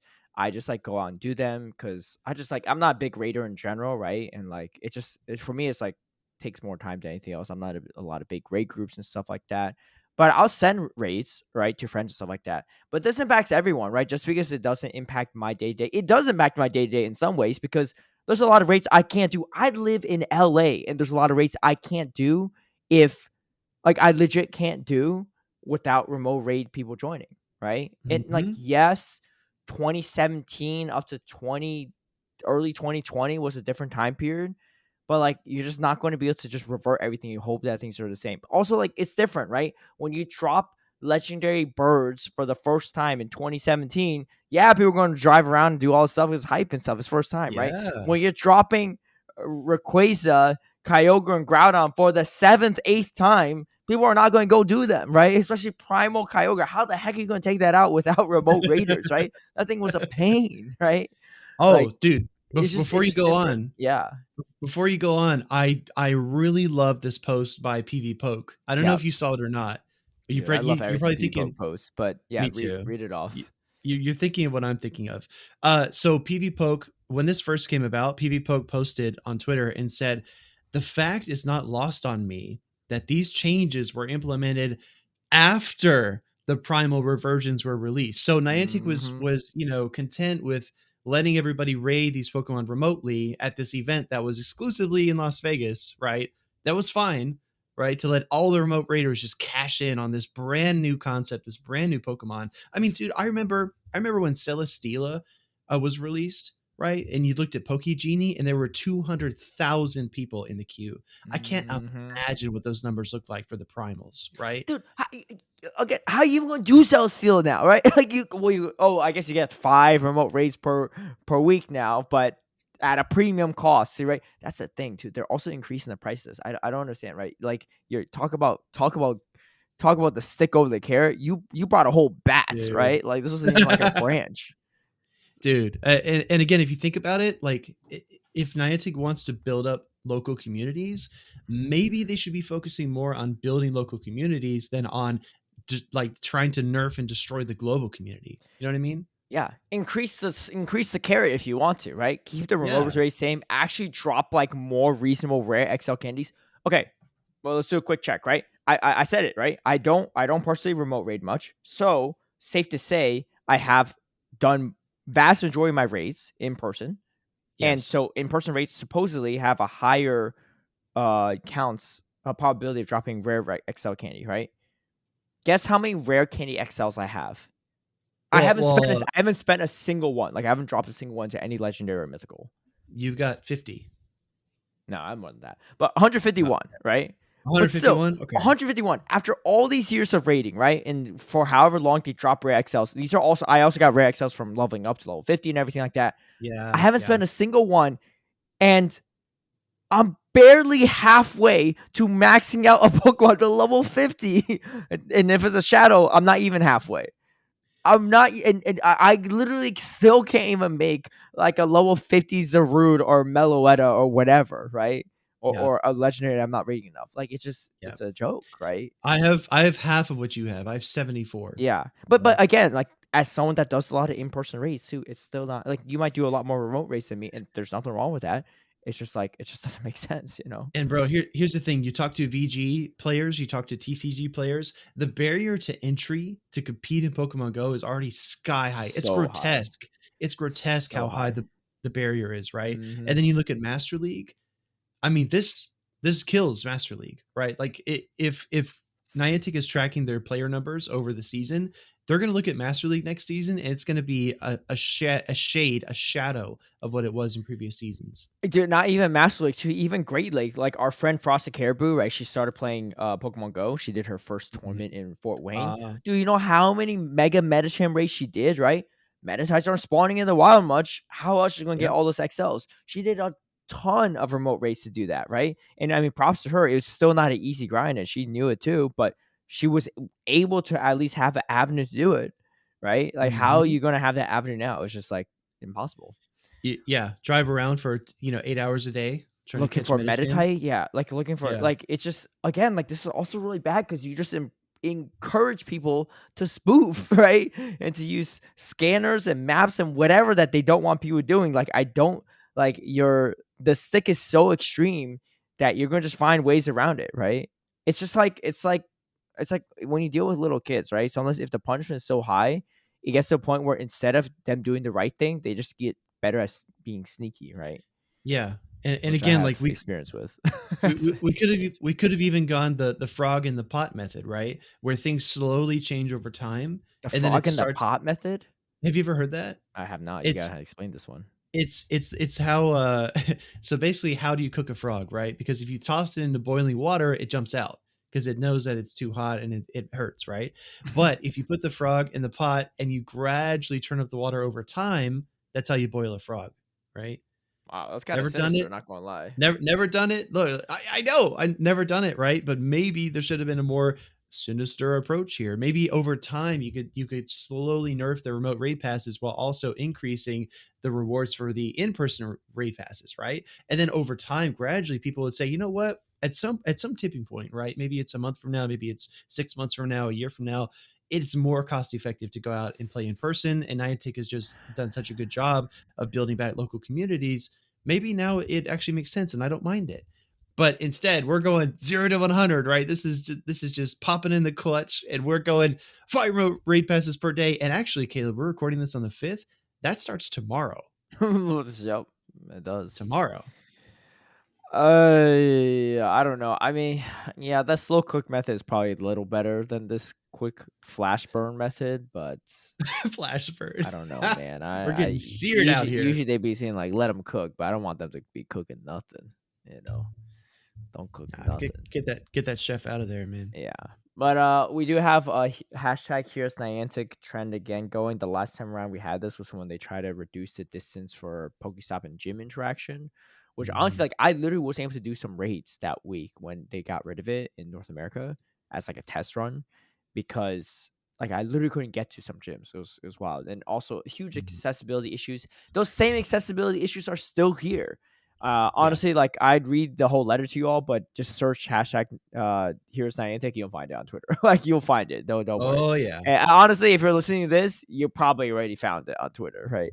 Somehow. But anyway, it's a letter from the Pokemon Go community. I actually don't even know who drafted the original letter. I don't know if it was Go Stadium, Pokeminers, or who, but it's I think it speaks for all of us in many ways. So it's probably fine that there's no alter behind it. But anyway, whoever put that together or organized it, shout out. But yeah, it's just Yeah. it's sorry, there's a cat here. Uh, Oh, you're good. it's uh, it's a wild time. We'll see. We'll see if next week things are different. I hope so. I hope so. I just think the world has changed, right? Like, and not just in terms of the remote rating. I think it's changed in terms of how we interact with companies too, Hmm. because so many companies base their revenue on users. And back in the day, right, if you were a big manufacturer and people only had a few options, you could only buy the Model T in black, right? Like that was just the way it was, a few hundred years ago at this point, basically. But if you look at it now, people do have some power, they do have some sway, and we're part of what made this game successful. So it's exhausting to have to do another Heroes Niantic, but until that communication process improves, the users are going to speak out and we're going to talk about what we want to do. And together we do have power. We do. I know. I mean, this is up to everyone else's discretion, right? So I'm not saying we should or shouldn't, but I know for some people they've been going on the App Store and rating Niantic, right? Giving it like And 1 stars or 2 stars and stuff, like writing reasoning yeah. behind it. Like they're constructing the feedback.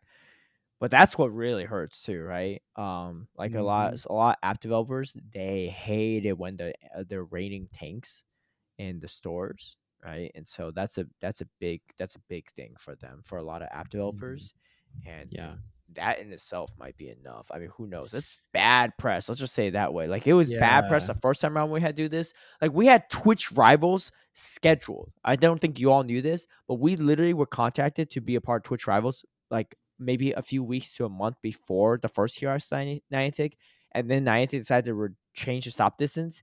And literally, Twitch was like, "We're pulling out." Right? I don't know behind the scenes, but that's my guess. They pulled out. Right? They literally canceled Twitch rivals because they're like, "Dude, this is so much bad press. Like, we can't be doing a Twitch rivals." Literally, like a week after it was supposed to be like a week or so after the first year of Niantic, to the point where like some of the people that were supposed to be part of the stream and some of the creators like us were like, "No, I don't feel in good faith I could do this and pretend like everything's okay when Mhm. we have all this going on." So Twitch Yeah. literally canceled it. Luckily, they rescheduled it after everything got fixed. But dude, we're back to freaking square zero, dude. Like, there's Dude. so much good stuff going on in this game, and it's just like Niantic's just. I want to say all of Niantic, but certain people that are making changes in Niantic are just shooting themselves in the foot constantly. And again, if any of you are listening, I don't know. I could be wrong. All right. Let's say if there is some potential one or two or some X Y and Z Niantic employees actually listening to this podcast. Do you think there's a chance that they're actually with the whole like nerf remote raids? Or do you think they actually do like you like of course like just because you listen to our podcast doesn't mean you have to agree with us, right? I think a lot of our listeners Mhm, Scroll mhm. Trapper is a great example. You don't have to agree with us, right? But the thing is like I do wonder like where do you think they sit on this? Well, if you think about it, right, a lot of companies talk about the CEO role as being, or not companies, excuse me. A lot of people talk about the CEO role, and say, oh, they're getting paid these millions and millions of dollars, and they don't even do anything, right? They're just kind of like the executive sitting on top of the pile, so to speak, and they don't have any real work to do because everyone else that they're paying beneath them does the actual work.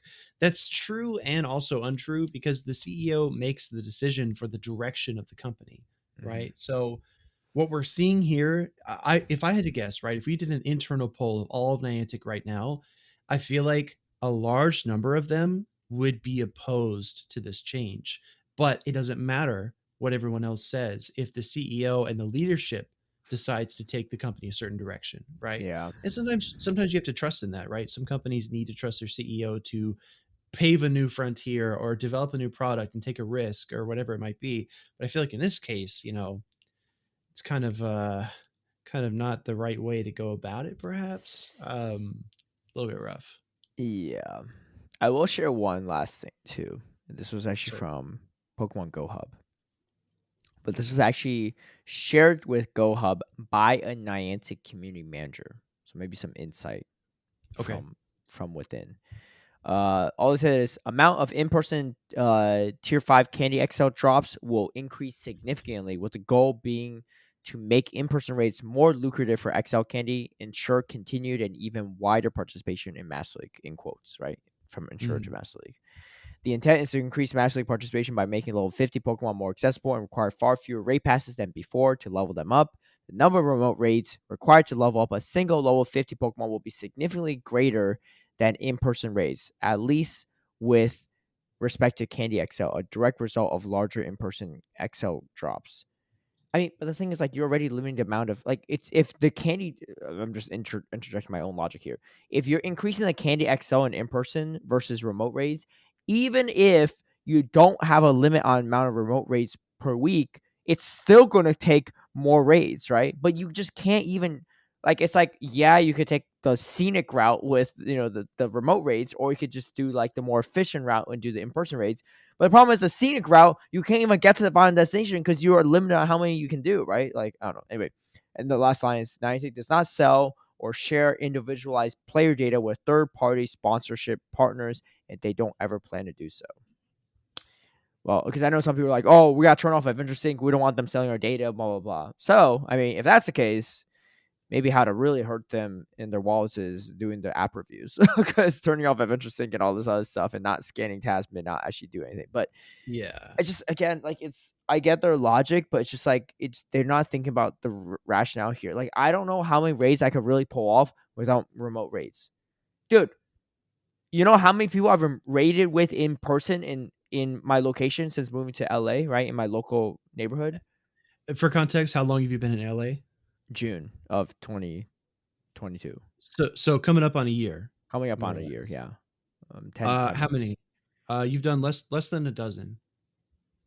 I've raided with maybe two people in person. And you know what it was? Dijon was What? visiting out of town. We did Guzzlord raid hour together, right? So of course he couldn't come around and do some with me. But Yeah. the rest of the Yeah. people that joined the raid were our friends, but also Guzzlord you can actually solo or do with two people, so that was fine. Right. So Yeah. of all the raids, that would have been the easiest one to do, but without anyone or just with one friend. And another one of my friends was like when she visits and stuff, we just do raids. But like that's it. But like I'm not hitting up anyone random in my area. I don't know like what they're like, right? I don't know the community here. Also, like it's a safety thing too, right? People don't feel comfortable with some random people sometimes. Like there's real stranger danger sometimes, right? Especially like Oh you yeah. see it right in a lot of areas. So it's just like, and you're putting people in these positions. It's just like so like it makes them uncomfortable. They don't want to do it. Like you just like your I just whole still message I is like going and playing the game safely. And this, unfortunately, it's not Niantic's fault. There's just weird people out there that make the game unsafe sometimes, but it's an aspect of life, and you have to deal with it. And well, now Yeah. you have to deal with it, right? You didn't have to deal with it before. Now you have to deal with it. Yeah. Yeah, I mean, especially for female trainers as well. That's like Mm-hmm. a whole another level of concern. And again, I still don't understand why there's not more effort to build up local communities. I don't know if you need to use Campfire to do it. I don't know if you need to have like your first raid that you do of the day where more than 5 people participate in person, you get like increased spawns around the gym. I don't know what it's going to take, but there are so many carrot ways to incentivize people to go out. And again, like this whole thing you just read, Caleb, where they said that they're going to give you so many more XLs, it's going to be so much easier to level up a Pokemon to level 50. Why don't they freaking tell us that in the official announcement? Why don't they give us something good? Why don't they say, look, you're going to get like 10 XLs per in-person raid, so you should really do that, and that's how we're going to balance this thing. No, they just give us the bad news. You Yeah. know, I don't. Oh It's a fire God, extinguisher. They're just trying to put out some fires, I think. I don't get it, man. I feel like the PR is okay. I'm gonna stop, dude, before I get too fired up. But the PR is just not. Dude, It's not well managed, let me just say, if you're trying to go into the PR industry one day, right, you should work dude. for a Niantic first, I, be an intern for them, because you're going to get plenty of job experience off of this one, right? That you dude, can I, tell I in all know future interviews. Let's just put it I that know a way. company that needs help right now, and send in your applications. Yeah, seriously, seriously. Oh God. Anyway, so we'll see how this goes. You know, I sent out some stuff. I think most content creators have. Not every content creator obviously agrees with this too, but I think the vast majority do. Vast majority of people do for many reasons, and it is what it is. We'll see how it goes. I mean, no matter how hard they try to make community, like everyone's going to have their preference, right? Some people are more introverted. Some people are living in Mhm. rural areas. They just can't have the community to take down a freaking Lugia or Primal Kyogre. Like, how the heck are you going to take down Primal Kyogre? Like, if that was back in raids, you really can't. Like, it's Yeah. literally like, dude, it was hard with invites, right? Yes, it was. Dude, Yeah. it's Maybe yeah, I don't good. know. No, go ahead. Maybe they're expecting everyone to like have their max tier 3 megas like rotating in, like, hey, you lead a grass mega, we'll all have our first line be Dude, grass, and then you lead electric mega on your second tier, and we'll all run electrics. I don't know. That's how much coordination you need. so But dude, wild. I just want to say one more thing about this. When Mhm, I first moved to Tampa, Florida, right, I come from Mississippi. I basically no local community in Mississippi, right? And when I went to Tampa, I remember the first raid train I ever did. I was just like driving around looking for raids to do because I knew it was one of the legendary birds, I believe. But I was looking for these raids. I was like, I really like to do these raids, but I just don't know anybody here. And I saw like a group of cars mhm, going from one gym to the other, and I just like hopped in line and I started just following them around, and then we all did the raids together. But like you said, introverted people, shy people, I didn't get out of my car. I didn't like go around and socialize. I didn't know these people. I just knew that I wanted to do this raid and I needed some help, right? mhm, And eventually, the fourth or fifth or sixth one that we did, I was sitting there in my car, and one of the community leaders came around to my window and like knocked on my window. Her name was Chelsea, right? And she said, "Hey, we noticed that you've been like joining us for the raids. If you want to come out and talk with us, that's cool. If not, you don't have to." And I got out of the car, walked over there and talked with them, and that's how I first got to know my Tampa community. And without the Tampa community, I wouldn't have gotten into Sylph Arena. I wouldn't have gotten to Worlds. I wouldn't have gotten onto Twitter. Like, the community matters a lot, right? That's mhm. like your outlet, your plug into the overall global community of Pokemon Go. It matters a lot, but you have to let players find it on their own, and you have to let players get there in their own way. And if their own way is a global community, that's fine. But if you want to make it the local communities again, you have to incentivize, you have to reinforce, you have to make it worth it. And I Mhm. think that, again, like bashing players over the head who are just like fighting to play your game is not the way you incentivize people to do what they want to do. It's just, I don't think it's right. Dude, it's just like Niantic does so many things fine or well, Yeah. and it's like honestly the things that I think annoy people the most. I mean, yeah, there's some bugs here or there, but the thing that annoys a lot of people the most is rolling back things that they did that was good. Like stop, like Mhm. you literally did a good thing. Don't make it worse. Like why actually? I don't know. It's just so bad. It was just like the stop distance interaction gym. Like it's the same reason why you need remote raids, right? Like accessibility is still a problem with the game, and it will always be an issue with the game. Yeah. Live with that and like appreciate the fact that you did increase accessibility in the game by introducing remote raids, right? Yeah. And especially when XLs are a thing now, like you need to rate a lot. Back in the day, you didn't need to rate 100 something like whatever legendaries because you could, if you get a hundo on the first one, you just drop the rare candies, you bing bang boom, you're done, right? Level Yep. 40 like Lugia, here you go, right? Yep. But Exactly. you purposely made the grind harder, so you need to give people avenues to do it. But And it's particularly rude to players that have been playing for a long time. Like you and I, Mhm. we did our raids for the legendaries the first time they came Yeah. out. Now we have to do them again for the Mhm. XL, Yeah. right? So we're double dipping, and the players that are forced to double dip and are actually giving Niantic twice as much money to do it are getting punished. I don't understand. Uh, let's see what happens I get next it. week. I am hopeful that something will happen in a week. I called it last week, right? Something bad will Dude, happen. Let's see if I can call please it this week. manifest Next week, something good, something will Caleb. happen. Yeah, we'll see. Come on, We'll man. find out next week. Oh, come on, man. Typical phrase. Typical. It'd be like that. It'd be like that. Anyway, okay, let's talk about some positives. Charlotte and Fort Wayne regionals. We had 2 back-to-back ones. I called it, Yes. right? I didn't complete call, but I said my pick for Charlotte is my boy Auburn, and boy did he Yep, play nasty that weekend. Let's just he say, did. he had. I mean, his. I told him beforehand because I saw his team. I was like, dude, you're trolling by not bringing Trevin in. He's like, I don't want the Yes. RPS to knock out. I was like, I get it, but like you're trolling It's gotta without be him. Trevenant because those waters are going true through your team. He barely had to check for Shadow Swampert, let alone Water Gun Yeah. Lantern, right? He had like no checks for that thing, and His own Swampert. his own swamp, yeah, which barely even beats it. Yeah, but Yeah. hey, shout out to my friend Auburn and also Richie, dude. Oh my gosh, that Dude, guy was wild. And I loved his pop offs, man. Such a nice guy too. I talked to him dude. backstage and stuff. He's like, dude, he's like, I've been a fan since like Skarmory Double Grass and everything like that. KO was so nice. He like gave me a hug right away. I first time meeting him Oh, too, but super nice guy too. And I think the first person to qualify for Worlds this year from Mexico, if I'm not yes. mistaken. As far as I know, So yes. yeah, so that's huge too. Super nice guy. Gave wholesome, Jim Lawson 2 haluchas. Dude, one was good PP rank for Great League, and the one was top rank for Ultra League. Oh, it's crazy. I was like, Yeah, yo, Jim, dude. you gonna be you about to be the next walk star every single day at this rate. Oh my god, dude, Richie was so much fun to watch. At the end, when So he cool. finally won, he stood up on stage and he was like, "Vamanos, vamanos," which just Yeah. means let's Yeah, go, yeah. right? Dude, So honestly, hype, like dude. for the content too, it was probably better he won. Because imagine if Auburn won, he'd be like, He'd be like, thanks guys. Yeah. He might yeah, crack a smile. Dude, Oliver was so funny maybe, because we're talking about like prize pool and stuff, and they're like, we did the calculation of how much he wins for second place. I think it was like $1,000.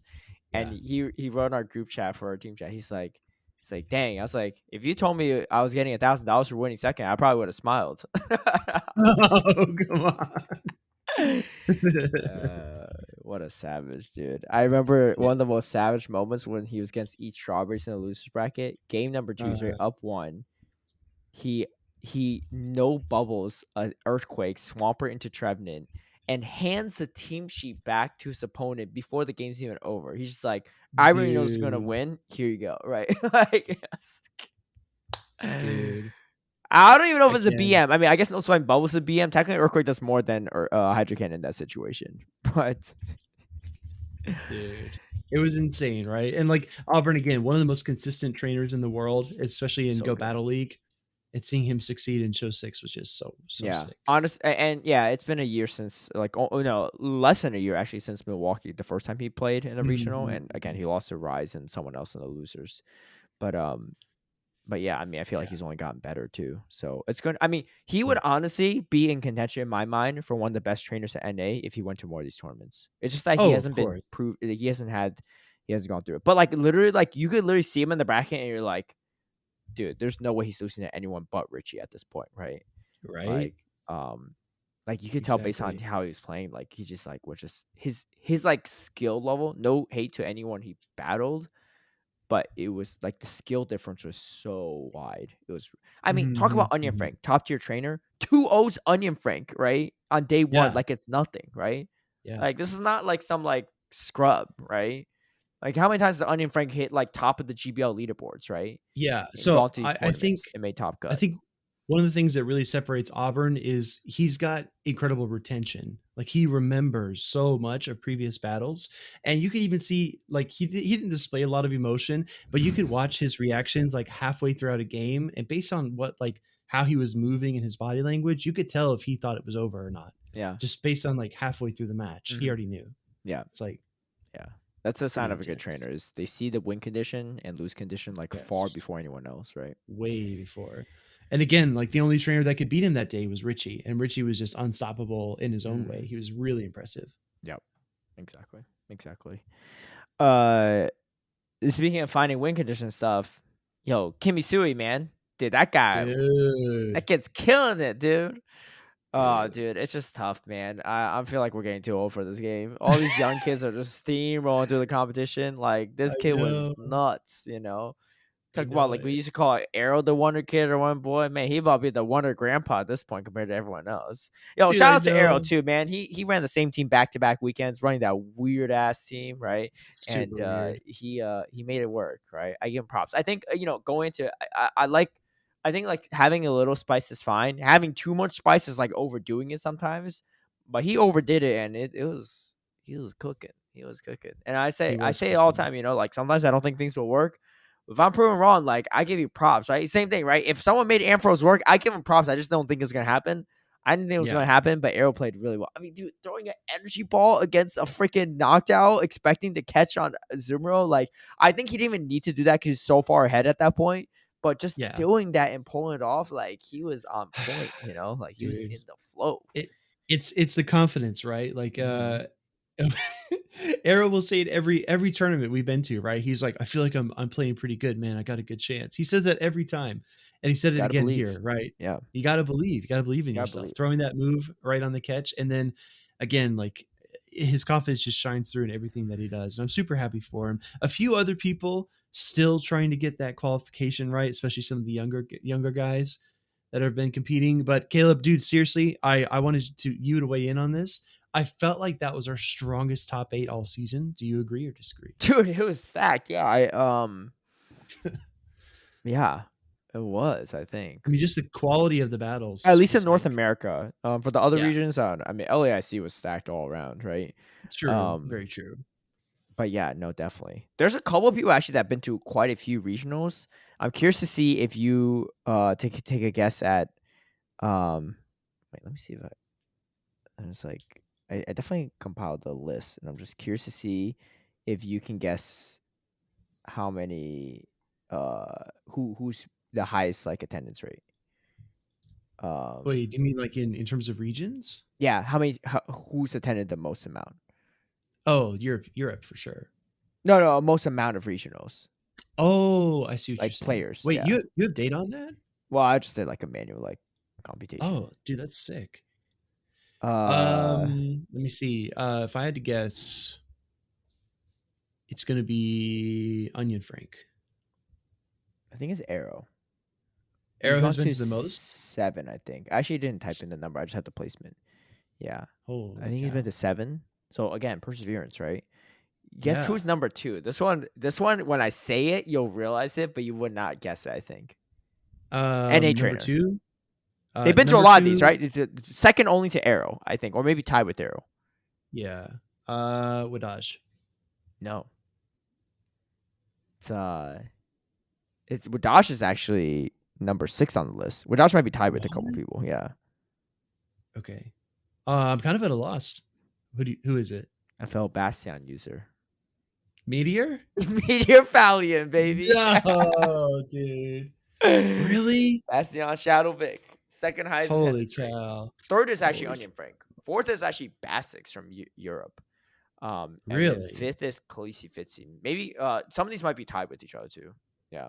Yeah, yeah, of Yeah. course. Mind Jokes underneath Wadaj. Beach has been to a lot. Under Mind Joke, Bird Power, Freyka, Hot Pocket, Yeah. Cindy. Those are the ones, yeah. Interesting. Yeah. Interesting. Meteor Fallion. Nice. Some people call him the Grinding seven. out these events. Yeah, some people call him the $70 slot machine.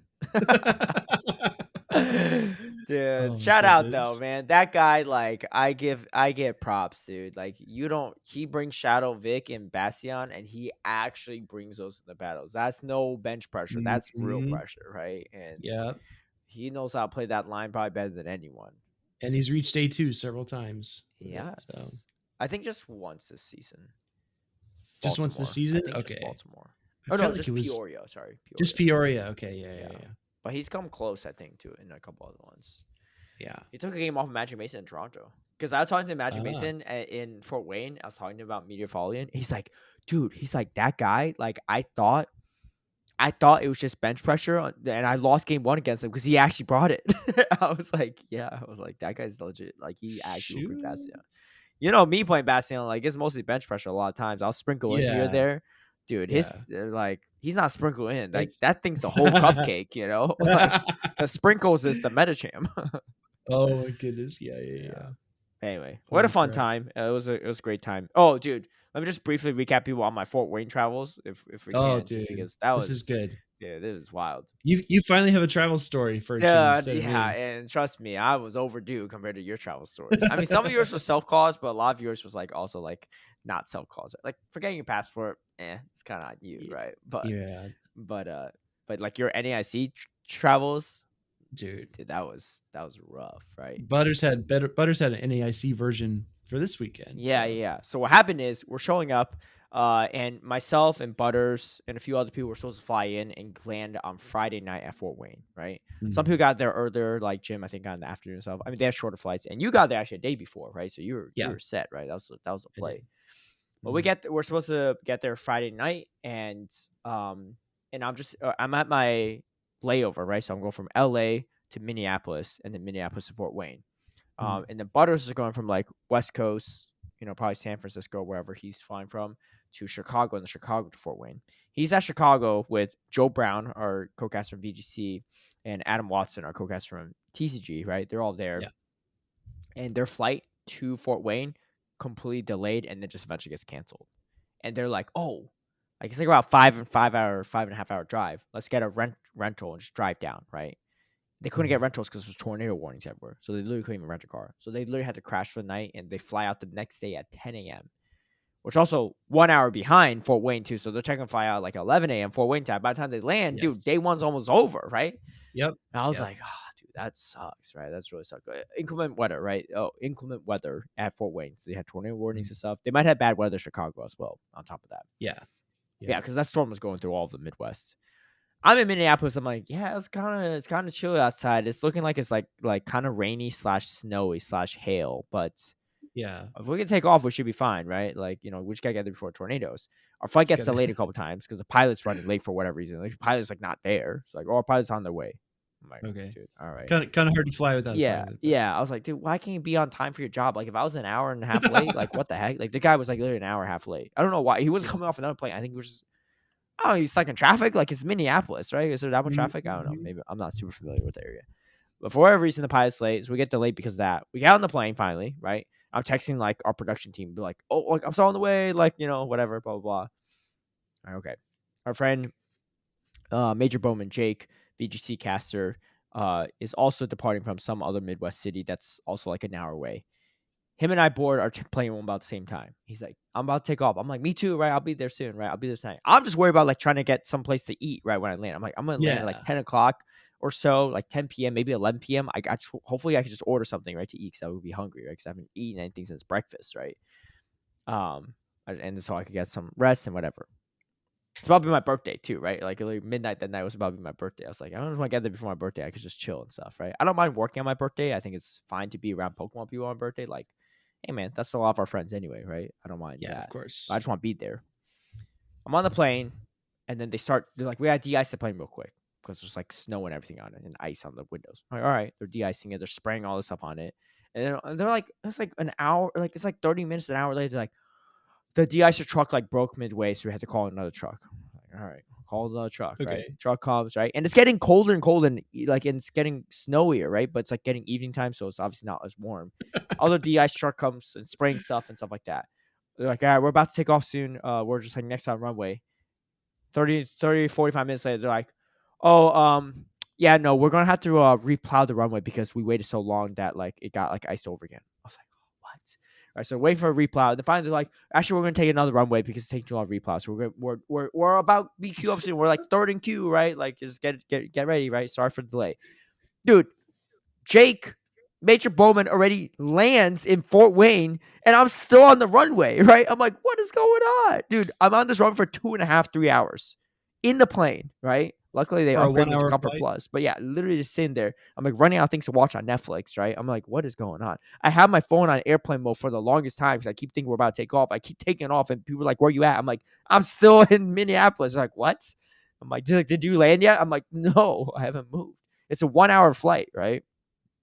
Finally, we take off. Dude, I'm telling you, when we take off, there's more ice and snow on the windows than before the de-icing happened 3 hours prior because there's so much that happened since then. I feel like the pilots just gave up and like, let's just do our best. Right. I'm like, am I about to die? Like, I feel like if de-icing was that important, it looking real bad right now.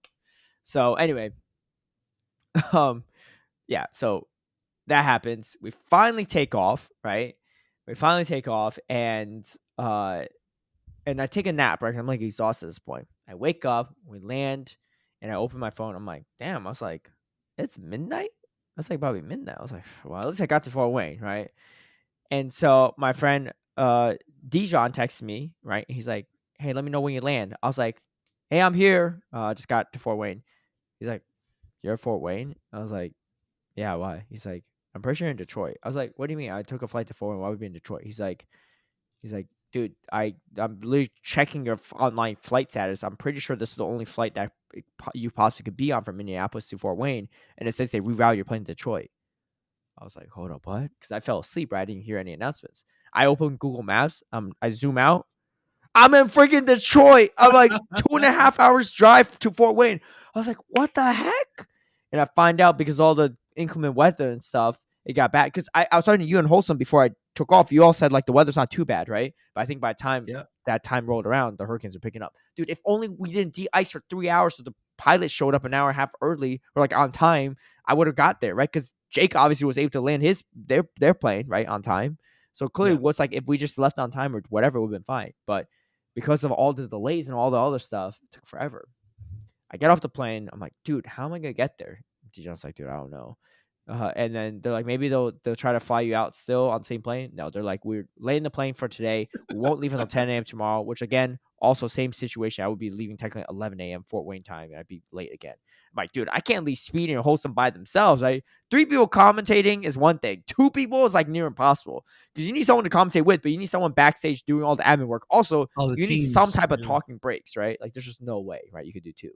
Three is like kind of doable. You really stretch very thin, but it's possible, right? We've done it for NAIC before. We can do it, right? I'm like, dude, I was like, what is the situation, right? I'm thinking like, can I like rent a car? Nothing, right? And I go there and they're like, yeah, we'll give you a hotel. You should get a text message or email from it. It's like, I was like, I didn't. And they're like, did you book your flights and stuff? I was like, no, the company I work with that contracts me books my stuff. So they're trying to figure out how to even get my hotel information for the night, and they can't even get that. I'm sitting there for 45 minutes waiting for that, and they're like, "You're going to talk to our manager." At the meantime, shout out to Sierra, right? VGC caster. She was hitting me up, and she was like, because she drove down from Canada, right? And she picked up actually Mhm. Gabby Snyder on the way because Gabby's flight got delayed, and she was supposed to be on the same flight as me from Minneapolis to Fort Wayne, but she knew she wasn't going to make it because of the layover, like because of her Yeah. own flight delay from first leg. So she got picked up from Sierra actually on her way. I think she flew into Chicago or somewhere, right? And they picked up Gabby on the way. Mhm. So she took a second flight. And so they're driving down. And they literally were an hour away from me and they stopped for the evening because the weather was getting so bad. And so they stopped at some random hotel on the way to Fort Wayne from like Detroit. And she Mhm. messaged me, she's like, hey, honestly, we're about an hour away from you. If you can take an Uber from there at the airport to there, you could just drive with us in the morning at 5 a.m. I was like, dude, they can't even store my hotel information. Bet, let's do it. Right. So I go, I try to pick up my luggage from baggage claim. Dude, baggage claim people are like, yeah, your luggage is not going to be out for a while because there's lightning out there. And like, I'm like, what? I was like, it's already like No. 2, 3 a.m. I'm sitting there just GPLing in this like desert airport, right? Because I'm like, I have nothing else better to do, right? Playing my janky Master League team that like my budget Master League team. I'm like losing like most of my battles, but I'm just like, there's like 3 a.m. or so. I'm like so tired, 3:30 a.m., almost 4 a.m. And then finally, like it's I'm still waiting for the. I was like, is this coming tonight or what? So I talked to the employee, right? Because they said conveyor belt 3 is where it's coming out on the announcements and the employees there. I talked to another employee. I was like, hey, like, is this coming or like what? They're like, oh, I was like, the bag should be out by now. I was like, well, they told me something about lightning. And she's like, well, like you're gonna have to speak with our office there then, because I don't know, see they have your bag, but like it should have been out by now. So I'm walking over there, and some other employees like, yeah, like I don't know, like maybe check this like conveyor belt 5 because like that's the So thing. nobody knows. Nobody knows. I shook. I was like, my luggage has been sitting at conveyor belt 5 for the past 2 hours. Like they literally said on the announcement we'll be in conveyor belt 3, and another employee said they literally couldn't get it out because of the lightning. Meanwhile, it's sitting on conveyor belt 5 over there for who knows how long. Like I did like 4 or 5 GBL sets by the time I finally realized this in Master League, right? So it's not even like little cup. It's not even fast. I grabbed my bag. I'm like so annoyed by now. It's like 4 a.m. Could have left like 3 hours prior, right? At 1 a.m. I like literally Sierra's messaging me. She's like, oh no, sorry, it was 3 a.m. around this time, right? I was there for like 2 extra hours. She was like messaging me. She's like, hey, are you almost here? I was like, dude, I'm still waiting for my freaking bag. Finally get my bag. I call Uber. Thank God my Uber driver was on a mission, right? He drove quick, right? Shout out to that guy. Didn't say a word. I was meanwhile like texting like Delta like for customer service the whole time. And then I get there at like 4 a.m. Like, hey, how's it going? And then I just crashed on the couch, right? Uh, Mhm. and we wake up at 5 a.m. I honestly don't even know if I slept, right? Again, people were like Dude. wishing me happy birthday on the East Coast when they're waking up, and I'm like responding at 5 a.m. like instantly. My mom's like, "Wow, you responded quick." I was like, "Yeah, dude, you don't want to know, but I have not been asleep. Yeah, yeah. Yeah, I've not eaten anything since breakfast the other day, right? Like, it's so we wake up at Dude. 5. Shout out again to Sierra, right? She drove myself, Gabby, and her boyfriend Joe, who also got second place at VGC. He needed to be there early, which worked out perfectly because I need to be there early for call time and rehearsals and stuff. So I was like, dude, that's perfect. I don't mind leaving early at all. We get there, I change, iron my stuff, eat breakfast at gym. I go get ready for production rehearsals. I somehow still get there before Speedy is chief. Hey, man. You by like 5 It's minutes. fine. It's fine. But I mean, I didn't even sleep, right? I literally slept an hour in this hotel, maybe not even. Yeah. And that was my day. That was my day. But it ended off Dude. great. We had a great time. Honestly, I didn't even really care that was my birthday at that point. But shout out to everyone in production who made it special to wish me happy birthday and stuff. It was fun. Yeah, Got the cake and everything. It was a fun dude. time. And then we went to like after dinner, we went to like a hotel bar and stuff. And at a certain point, I was like, dude, I've been up for like 23 hours straight. I need to go to sleep. But Yeah, hey, dude. I hit 400K catches as well. Like it was a fun time. It was a Dude, fun time. honestly, you didn't seem that sleep deprived either. I Like, you was were just actually on on. it, I was on like running on fumes and adrenaline running at on that point. fumes. Yeah, Yeah. Yeah, yeah. yeah. I was Dude. scared I wasn't gonna wake up in time the next day. I slept like maybe Yeah, well, five of hours the next course. day, which is still 5 times the amount I slept before. But when I got back, literally like the other day, I like passed out. Like I like did not leave my bed for like 10 hours straight. Yeah, Dude. And yeah, that's the thing, like we talked about this too, right? Like when we have these events and we need to be up super early, especially when there are extra circumstances like late yeah. arrivals or late That's about nights. time zone too. I went Dude, from Pacific to East Coast too, so I'm waking up even 3 hours earlier true. than. Well, I don't know. My sleep schedule's already weird, but yeah. But But for a normal still, it person, was that's not fun. formidable. Yeah, Yeah, yeah, yeah, yeah. Sheesh, yeah. dude. What a crazy, crazy time, What dude. a crazy time, but what a great way. Honestly, like I wouldn't. I mean, obviously, besides travel plans being different, I wouldn't ask for any other weekend. It was fun to spend Hmm, the hmm. birthday and turning age 40 with you all. Yeah, right. Just Right. kidding. Age 400. Age It 400. was my 22nd birthday. Anyway, Yeah, sure. yeah, that was Fort Wayne and Charlotte and my wild travel journeys. So Speedy's no longer the only one with wild travel journeys. But yeah, Butters It's true, unfortunately man. did show up. Had to show up the next day pretty late. I mean, it was just impossible for him to Yeah. possibly get there. So he Dude, showed up, and he you could he tell he worked was like 1 antsy. hour. He worked like 1 hour, and the funny thing is, like, Caleb just told everyone this huge story about this epic voyage that he had to take to get there, and he slept like 1 hour in between. He gets there, Caleb works pretty much the whole day, right? No, Uh-huh. literally the whole day. Yeah. And then Butters comes in for the last hour, the last rotation, and then we end the show, and Caleb and myself and Jim are like, you know what? We're gonna like go back to the room, change, relax, maybe work out later, eat some food. And Butter's just like, you guys want to go play basketball? Like, I'm feeling amped. I'm feeling excited. And we're like, dude, chill out. No, not me. Not me. Not I. Oh, it Dude, was what a time. what a time indeed. What a time. But Oh my god, dude.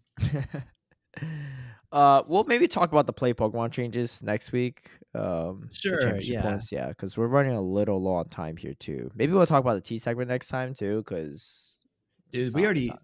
We already covered the Arceus, plenty of teams. Niantic This was whole thing T. was T, right? This whole team was T. Yeah. Let's just talk quickly about the spring into spring event because I do have to go soon for a potential meeting. Sure. But yeah, just another event going on. Nothing wild here. Not gonna lie. I mean, it's like it is what it is. We got like some new Pokemon going on. We got like the introduction of Cutie Fly, which turns to Rabombi. Like, I don't Dude, think that. Caleb, if you if you What were am I trying saying? if you were trying to sound more disinterested, I'm not sure if you could. It is Dude, you what it want to talk about is. all the costume Dude, we EVs? got dude. I was What? begging for Mega Lopunny. We've had it like 3 times by now, too. I don't even care at this point, right? I I mean, know, I no hate to know. DeFi who loves Lopunny, but we've had Mega Lopunny plenty of times by now.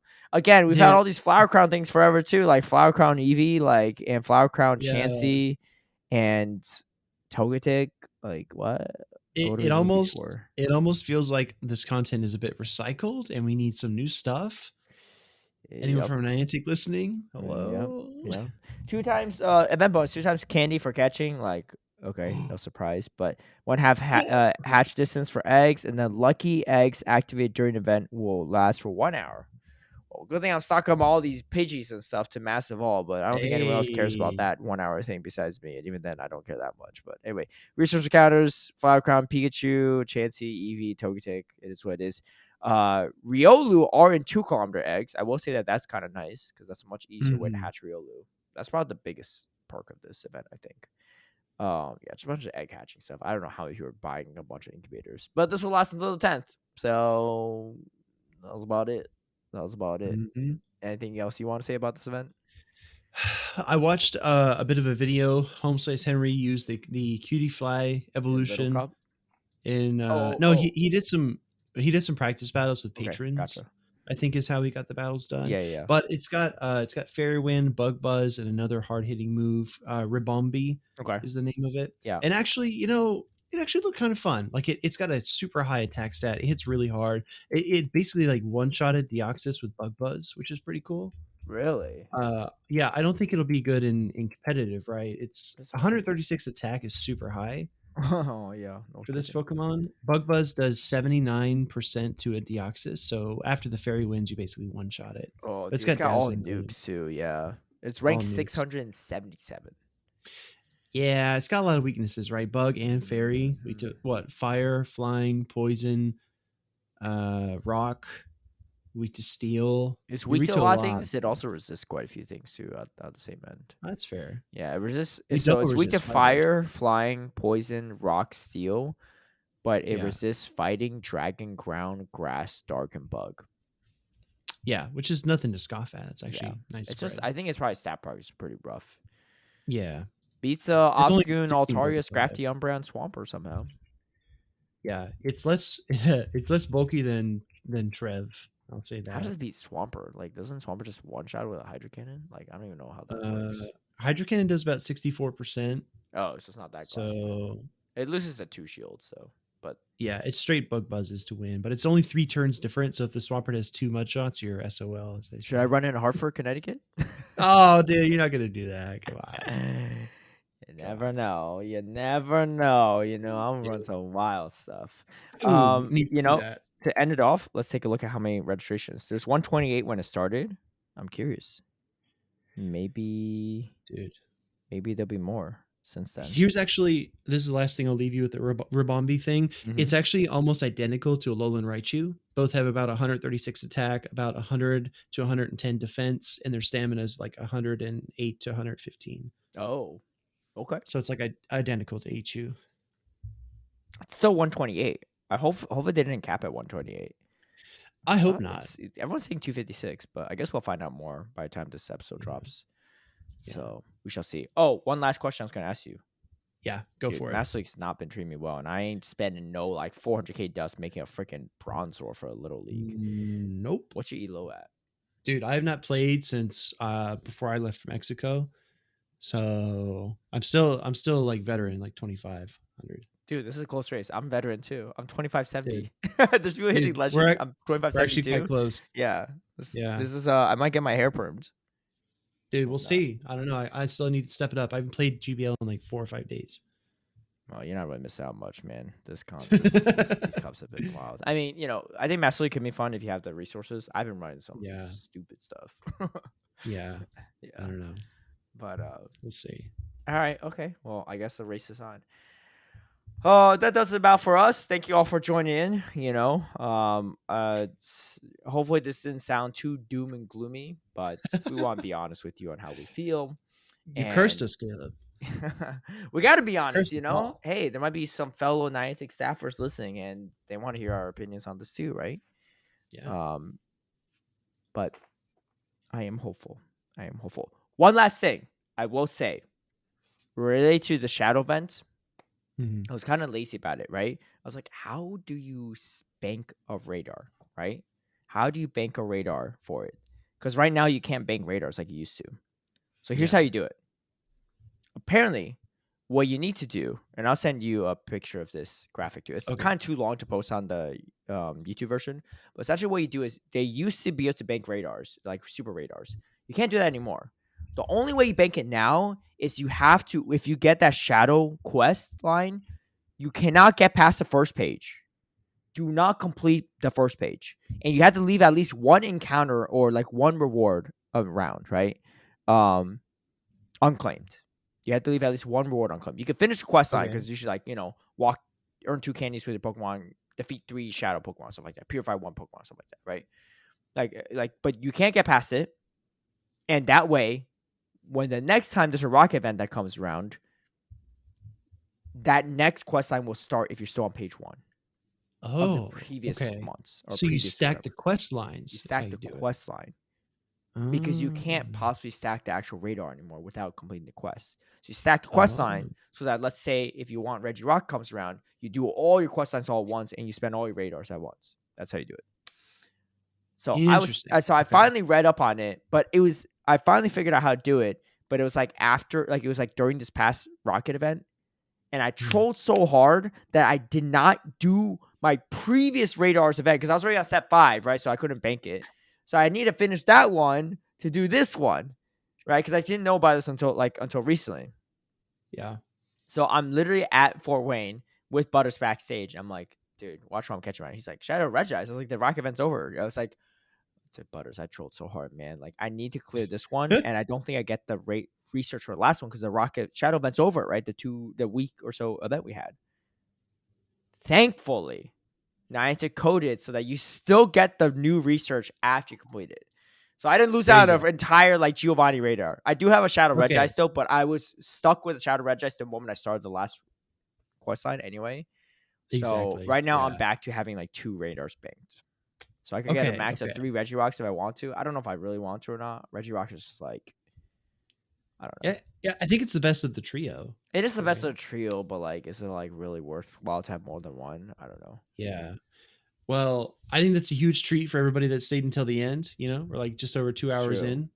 That's like a huge nugget right there. Yeah. So my apologies if I didn't provide this info earlier. I personally was just procrastinating how to figure out how to do it. Shout out to Clash and Cliff, actually. He was the one that sent me this whole instruction thing. Dude, I remember when Cliff I is read a it, I was legend. just like, it was so many like, it was like 5 pages of graphics, like with a lot of text, and I was just like, I'm too dumb to figure out what this means right now. You're like, I ain't reading all that, but Yeah, I happy ain't read for all you, that. or I sorry wish I about did. that. I wish I did.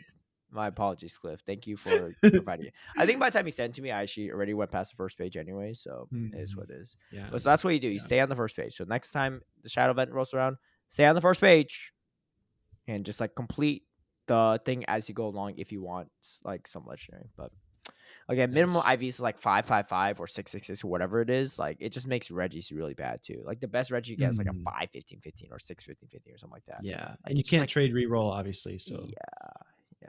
So anyway, that about wraps it up for us. Any last words from you, Speediest Chief? No, dude, just wanted to say it was really exciting to cast in Fort Wayne. Had a good time seeing you there, and obviously we can't reveal too much about future schedules, but hopefully I'll be seeing you again soon. Wink, wink. Maybe even somewhere far away. Hopefully. Hey, we got a cast together too, which we haven't done since almost a year ago in EUIC, and it was a fun time. I know. It was a fun time. A year. I feel like us doing podcasts together makes it actually pretty seamless. Because when I cast with you, I was like, dude, this is easy. Like, it's not like it didn't feel awkward at all. right? Oh yeah, of course. I mean, I and Jim mean, was fun to cast with too because I've only casted with him ADL once, and that was it. But again, yeah, like I felt like our connection was like seamless. yeah, agreed. It was kind of like NAIC last year, right? You could just kind of step in Yes, that's and it true. just kind Actually, of flows. NAIC I guess was the true last time. Yeah, yeah. It just We kind of got to flows.